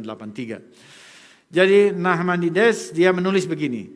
Sejak kapan seseorang menghadiahi hambanya dengan menjanjikan bahwa jika dia melakukan tugasnya, dia tidak akan menjadi korban penyakit atau penderitaan lainnya? Tak satu pun dari janji-janji Tuhan merupakan jenis ini. Bahwa Tuhan menjanjikan bahwa dia nggak akan terkena hal-hal yang negatif apapun. Nggak ada satupun katanya janji seperti itu. Tuhan biasanya menjanjikan umur panjang, kesuburan, keberhasilan dalam pertanian, dan sebagainya. Yaitu janji perkembangan positif. Bukan janji bahwa perkembangan yang negatif tidak akan terjadi. Jadi saudara lihat di sana, Tuhan memberikan janji perkembangan positif, sesuatu yang baik, sesuatu yang Tuhan ingin mengangkat umatnya. Tapi dia tidak pernah menjanjikan bahwa hal-hal yang negatif tidak pernah terjadi. Sudah paham ya? Bahwa kalaupun Tuhan kasih sesuatu yang baik, maka sesuatu yang negatif pun masih bisa terjadi bagi umat Tuhan. Bahwa kalau menjadi umat Tuhan, tidak pernah yang sesuatu yang negatif apapun, nggak pernah gitu ya. Ini Nachmanides bilang begitu. Nah, kita lihat apakah memang begitu, dan saya waktu baca ini saya betul ini saya langsung terima ya, bahwa Tuhan memberikan sesuatu yang baik, tetapi ingin memberikan yang baik, tetapi kemudian juga kita lihat orang-orang yang percaya kepada Tuhan, murid-murid Yesua sekalipun itu dia ada hal-hal yang juga negatif terjadi pada mereka. Nah, karena itu lalu kita mesti belajar nih dari pemahaman orang Yahudi akan ayat ini. Karena bangsa-bangsa seringkali melihat secara linier, dia hanya melihat satu sisi, tidak melihat sisi yang lain. Sementara mereka bisa melihat sisinya lebih lengkap. Nah, banyak orang sesudah melayani tetapi mendapatkan musibah lalu berkata begini. Ya, ini saya mau langsung terapkan. Ada banyak orang bangsa-bangsa, ya banyak orang lah, bukan ini, yang sesudah melayani Tuhan lalu mendapatkan musibah lalu berkata begini. Mengapa ya aku sudah melayani tetapi masih mengalami ini? Kurang apa lagi yang kulakukan dalam pelayanan? Atau mengapa dia sudah melayani tetapi kejadian itu masih menimpa keluarganya? Ya, sering kita dengar yang seperti itu. Nah, saya mau baca Mishnah Avot 1 ayat 3 bilang begini. Nah, ini dokumen Yahudi juga, itu Mishnah ya. Antiknos dari Soko menerima tradisi dari Simon Hasadik. Dia biasa berkata, jangan menjadi seperti hamba yang melayani tuannya untuk menerima imbalan atau reward. Tetapi jadilah seperti hamba yang melayani tuannya bukan untuk menerima imbalan. Dan biarlah takut atau kekaguman akan surga ada atasnya. Itu Mishnah Avot 1 ayat 3. Jadi dengan apa yang dikatakan di sini bahwa kalau seorang melayani Tuhan, maka biarlah dia melayani karena takut akan surga. Bukan karena aku melayani, karena itu aku harus dapat ini, harus dapat itu, harus dapat ini. Aku mesti dapat fasilitas enak yang begini dan begitu. Itulah untuk itu aku melayani. Nah, waktu itu tidak dapat, lalu justru yang negatif sudah dapat, lalu saudara ngeluh. Saudara mulai, apa Tuhan? Kenapa aku udah melayani Tuhan, kok kenapa dapat yang begini? Nah, jadi ternyata dari Simon Hasadik, ya sering namanya disebut karena dia adalah imam besar yang terakhir yang bisa menyebutkan nama Yud He Vav He secara tepat seperti yang diucapkan oleh Mose. Itu Simon Hasadik. Nah, dia yang mengatakan jangan menjadi seperti hamba yang melayani tuannya hanya untuk menerima imbalan, reward. Tapi jadilah hamba yang melayani tuannya bukan untuk menerima imbalan. Biarlah takut kekaguman akan surga ada atasnya. Jadi ya, aku mau melayani Tuhan, aku mau apa yang Tuhan lakukan. Apa yang Tuhan tetapkan aku terima. Nah, untuk ini lalu saya mau lihat di sini ya bahwa itu artinya bahwa kita melayani raja itu memang harusnya begitu. Kita melayani raja sebagai rakyat, kita melayani raja. Bahwa raja itu mau memberikan sesuatu apapun, ya itulah prerogatifnya dia. Kalau dia mau kasih yang baik, tentu dia akan berikan. Tapi kalau ada satu saat dia belum memberikannya, ya kita juga diterima. Karena kewajiban kita adalah melayani sang raja. Nah, sekarang kalau kita lihat murid-murid Yesua, apakah murid-murid Yesua yang melayani Raja Mesias itu semuanya jadi sesuatu yang hebat, yang hidupnya lalu senang-senang dan hidupnya jadi serba mewah? Nggak ada. Semuanya itu akhirnya kalau kita lihat riwayatnya itu banyak yang mati syahid. Contohnya Simon Kefa.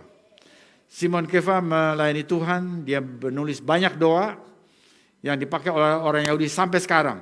Jadi Simon Kefa, Simon Petrus itu dia dikenal sebagai rabi. Kita kenal dia sebagai penjala ikan, ya. Tapi orang Yahudi, ya, kalau dia mau lihat bahwa itu doa, misalnya Pak Franky, apa namanya? Bukan, ada satu doa, ada doa nefes, apa? Ingat nggak? Apa nefes di belakangnya? Ya, ada satu doa ya yang ditulis oleh Simon Kefa yang ada di dalam sidur orang Yahudi sampai sekarang. Ya, itu ada di sidur Haolam Rabbi Safira, itu sama dengan yang di lingkungan Ortodoks, ya. Ada di sana. Nismat Kol Hai, ya benar, terima kasih. Nismat Kol Hai. Dan banyak lagi, bukan hanya itu. Dia menulis semua itu dan itu mereka kenal bahwa itu adalah ada Rabbi Simon. Dia katakan Rabbi Simon, ya. Jadi dia dikenal sebagai Rabi. Jadi orang Yahudi tidak pernah mengenali Simon Kefa sebagai paus. Ya, perhatikan itu. Nah, jadi bagaimana dia mati? Menurut tradisi, ya, dia mati disalib dalam posisi sungsang, terbalik. Kalau Yesua kepala di atas, Simon Kefa kepala di bawah. Nah, jadi kita lihat bahwa murid yang begitu membela gurunya juga, walaupun yang taat kepada gurunya, ternyata juga mengalami keadaan seperti itu. Nah, ini yang dikatakan bahwa Tuhan memberikan hal yang baik, pasti dia mendapatkan sesuatu yang baik, tetapi hal yang negatif tidak selalu itu dihalau oleh Tuhan dari kepada umatnya. Tidak selalu. Tidak mengatakan pasti tidak, tetapi tidak selalu dihalau. Nah, jadi dengan begitu kita lihat, ya, bahwa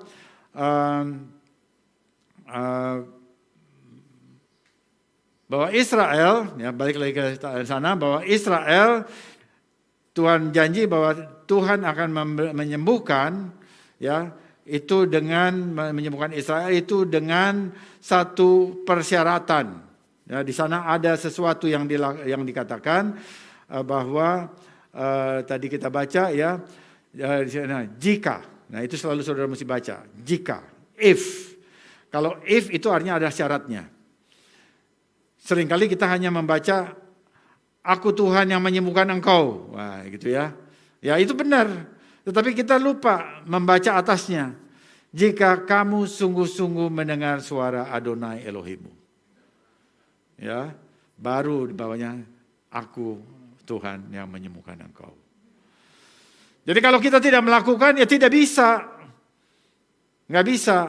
Ya, tidak bisa. Kalau kita tidak melakukan, lalu tidak bisa.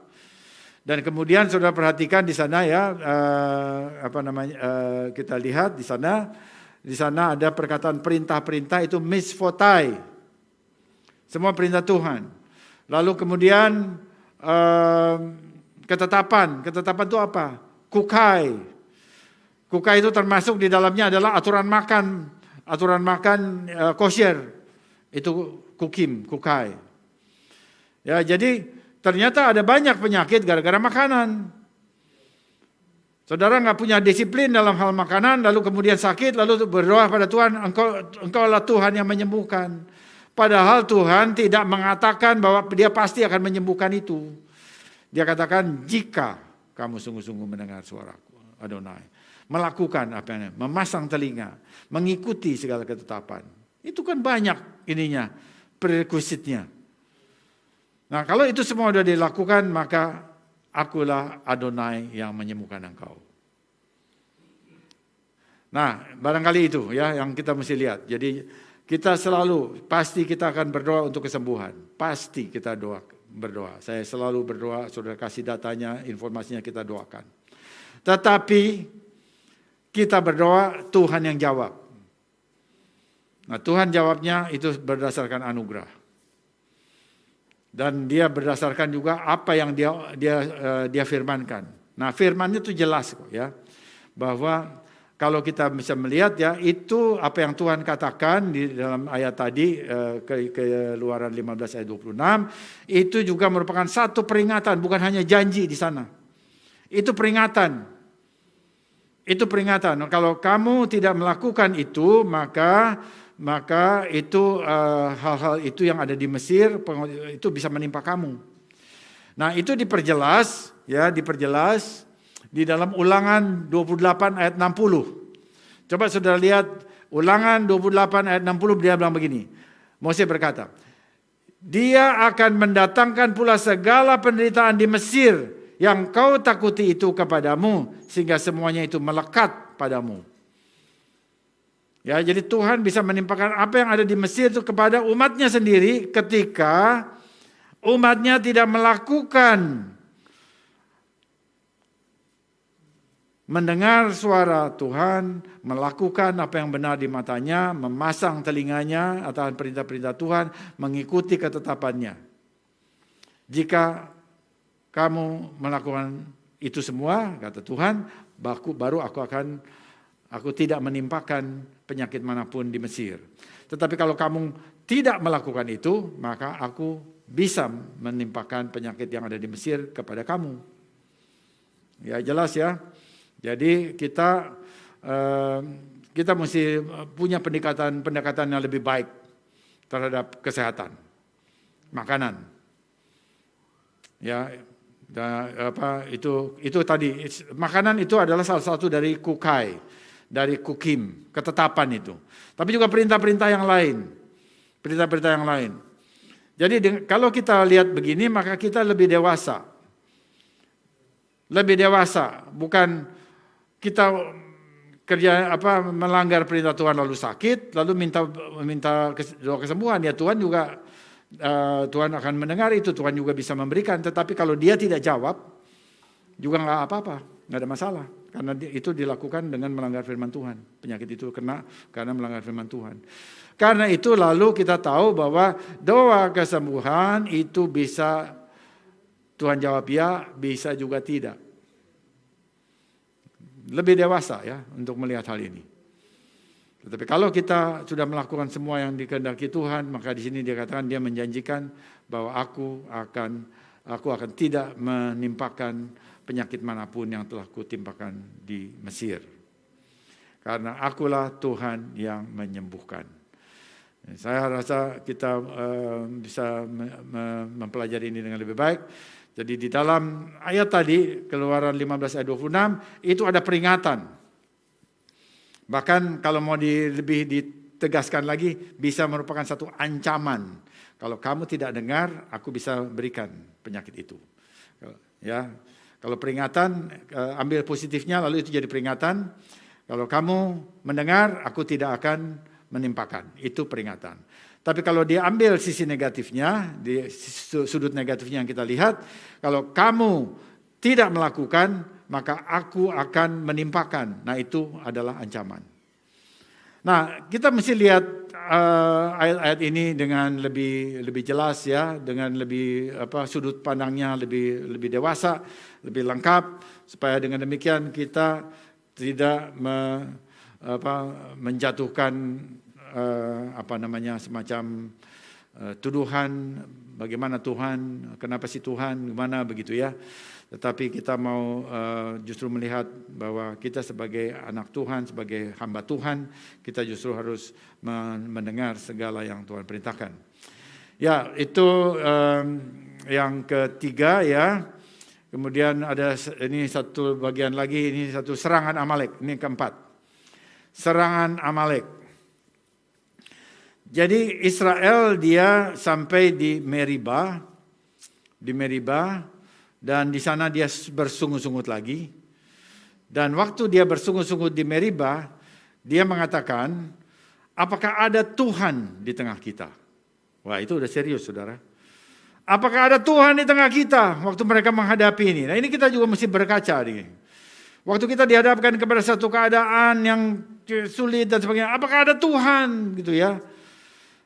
Kalau kita begitu, kita sama Israel ribuan tahun yang lalu. Dia katakan, apakah ada Tuhan di tengah kita? Dan itu sesuatu hunjaman itu ya, itu kepada Tuhan. Nah, karena dia melakukan ucapan itu, bersungut-sungut, artinya ada kebimbangan ya. Maka pada waktu dia melakukan tindakan itu, ada kebimbangan, ada sungut-sungut, maka pertahanannya itu pecah. Jadi ada celah yang terbuka dan terhadap celah itu masuk serangan. Dan serangan itu adalah serangan Amalek. Kita coba lihat di dalam Keluaran 17 ayat 8 dan 78. Lalu datanglah orang Amalek dan berperang melawan orang Israel di Rafidim. Ayat 12. Maka penatlah tangan Mose, sebab itu mereka mengambil sebuah batu diletakkannya di bawahnya supaya ia duduk di atasnya. Harun dan Hur menopang dua belah tangannya, seorang di sisi yang satu, seorang sisi yang lain, sehingga tangannya tidak bergerak sampai matahari terbenam. Ya, jadi kita bisa melihat ya bahwa Israel diserang oleh Amalek, dan Amalek waktu dia menyerang itu dia menyerang dari belakang dan bagian anak-anak dan perempuan. Jadi ini satu serangan dari belakang, satu bokongan begitu ya, bukan perang ini, tetapi dia menyerang, tiba-tiba dia menyerang. Dan Amalek itu dalam bahasa Ibrani itu gematrianya sama dengan 240. Jadi gematria dari Amalek itu 240 sama dengan Safek. Perkataan Safek. Safek itu artinya kebimbangan. Jadi bagaimana Amalek menyerang dari gematria ini bisa kita lihat bahwa Israel ada dalam kebimbangan terhadap Tuhan karena waktu dia menghadapi Meribah tidak ada air lagi, lalu apakah ada Tuhan di tengah kita? Itu kan kebimbangan kepada Tuhan. Nah, karena dia bimbang di dalam batinnya, maka secara fisik masuk serangannya. Serangannya dari Amalek. Kita lihat dari batin mulai kita lihat ya. Nah, ini dibuka oleh gematria 240. Jadi Israel itu sudah dalam jiwanya ada kebimbangan, lalu karena itulah maka Amalek masuk. Itu terbuka dan ya mau nggak mau serangannya masuk. Jadi dengan perkataan lain, karena Amalek itu adalah kebimbangan, sebelum Amalek secara fisik menyerang Israel, Israel sudah menyerah kepada sikap bimbang yang ada pada bangsa Amalek, yang menggambarkan bangsa Amalek. Bangsa Amalek adalah keturunan Esaf, dari Kejadian 36 ayat 12. Mereka menyerang Israel dari belakang, ya, dan ini artinya satu serangan yang tidak gentleman. Lalu Mose mengatur strategi, Yosua berperang secara fisik. Perhatikan ini juga, ya, kita dalam peperangan rohani di zaman ini ada orang yang berdoa, yaitu Mose, dia berdoa. Tetapi di lapangan ada orang fisik. Yosua berperang secara fisik. Kita lihat ini cara ini. Ya, saya ingin kita semua ya bekerja sebagai tim ya. Bahwa saya tidak bisa menghadapi semua. Harus ada timnya. Nah, sama seperti Mose. Mose itu dia berdoa dan kemudian Yosua menghadapi secara fisik. Lalu Mose dia berdoa, dan dia berdoa syafaat. Lalu dia angkat tangannya begini, ya, dia angkat tongkat dan dia angkat tangannya begini ya, ada tongkat. Lalu pada waktu dia angkat tongkat, Israel menang. Tapi angkat tongkat seperti ini capek, saudara ya. Semua orang coba perhatikan, walaupun bebannya nggak terlalu banyak, tetapi kok lama-lama capek. Menurut para rabi, orang yang begitu melakukan tindakan seperti itu, mengangkat tongkatnya ke atas, ke tangannya ke langit, itu hanya bisa 3 jam. Itu rabi-rabi nulis begitu.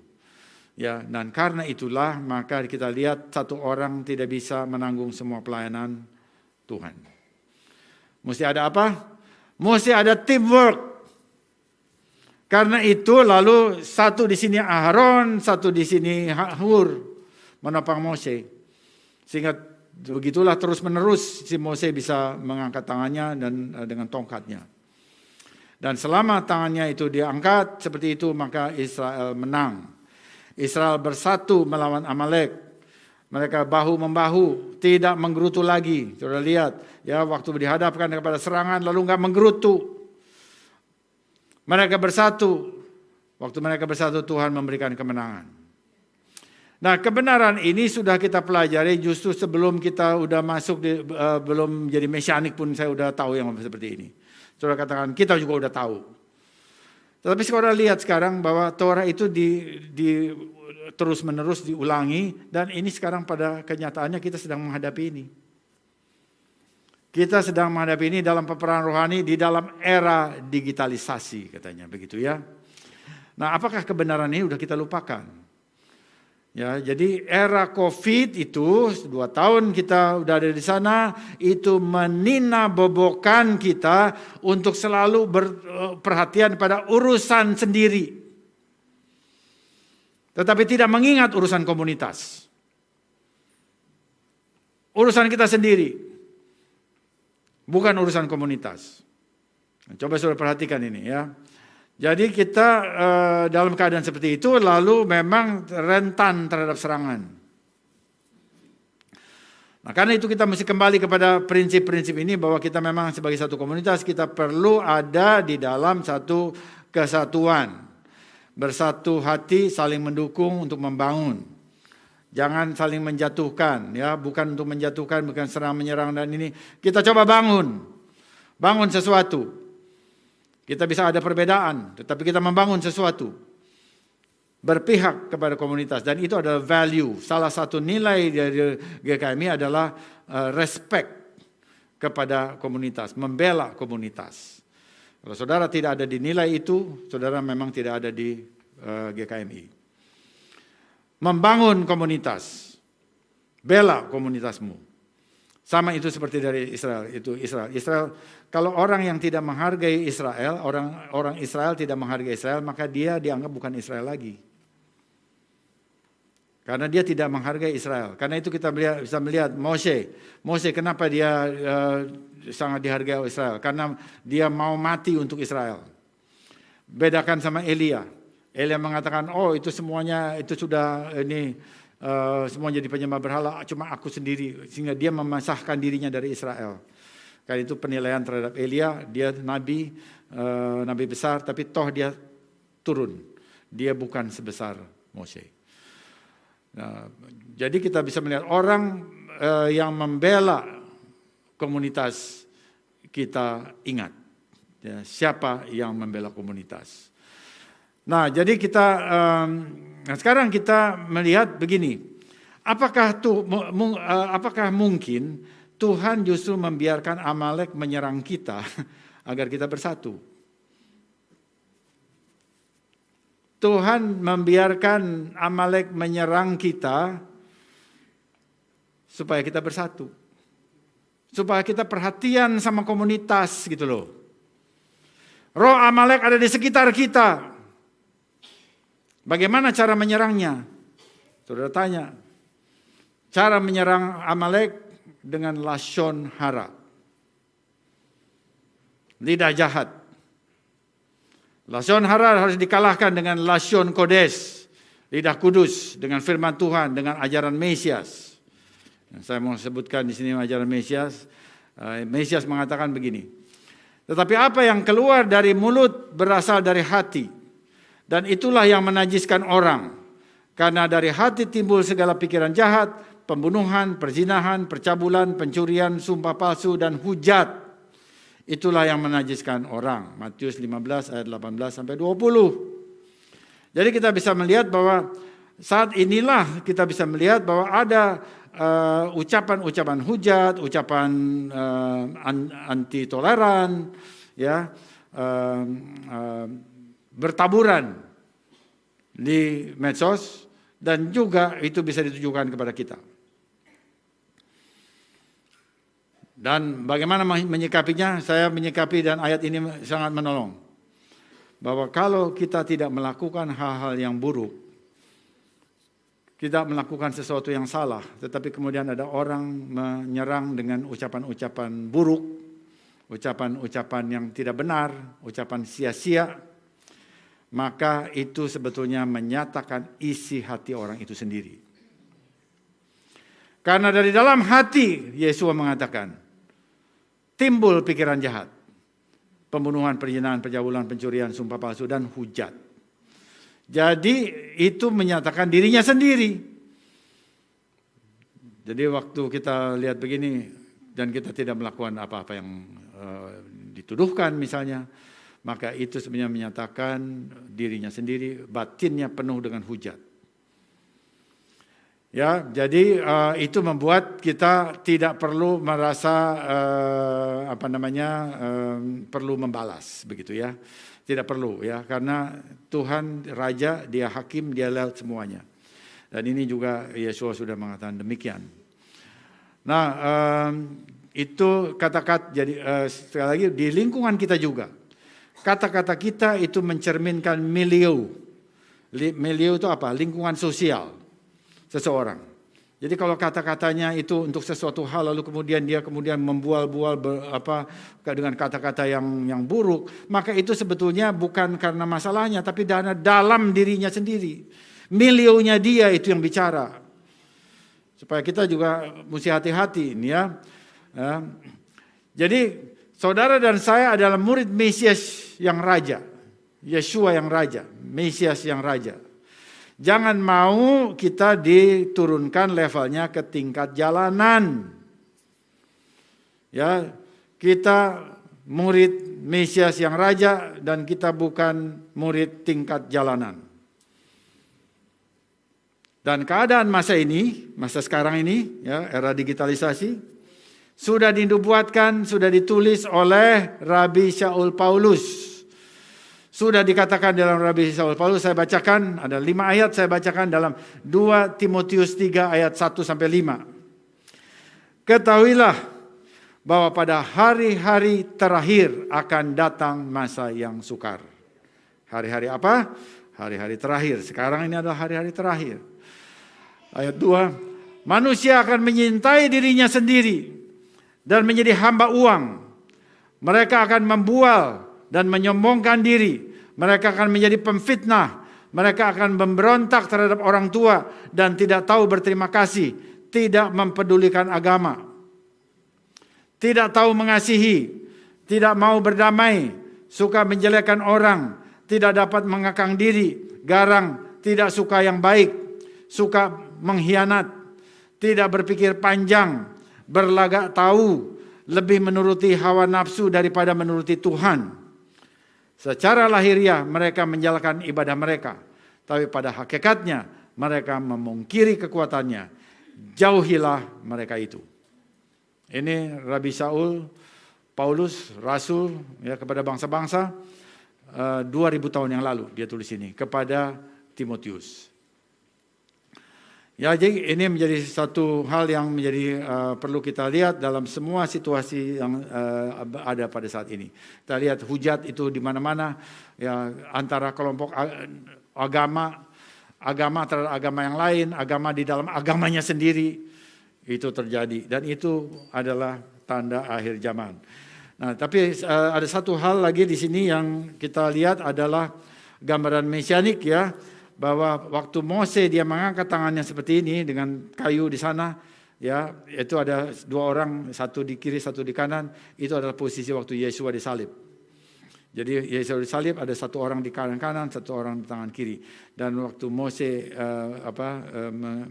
mengangkat itu dia seperti mengangkat sesuatu, ya panji. Dan itu dinubuatkan dalam Yesaya 29 ayat 10-12 bahwa tugas salah satu tanda dari tunas David yaitu Mesias, dia akan menaikkan panji-panji. Itu panji kemenangan yaitu Nes ya. Jadi dan waktu Yeshua datang dia mengatakan begini, dan apabila aku ditinggikan dari bumi, aku akan menarik semua orang datang kepadaku.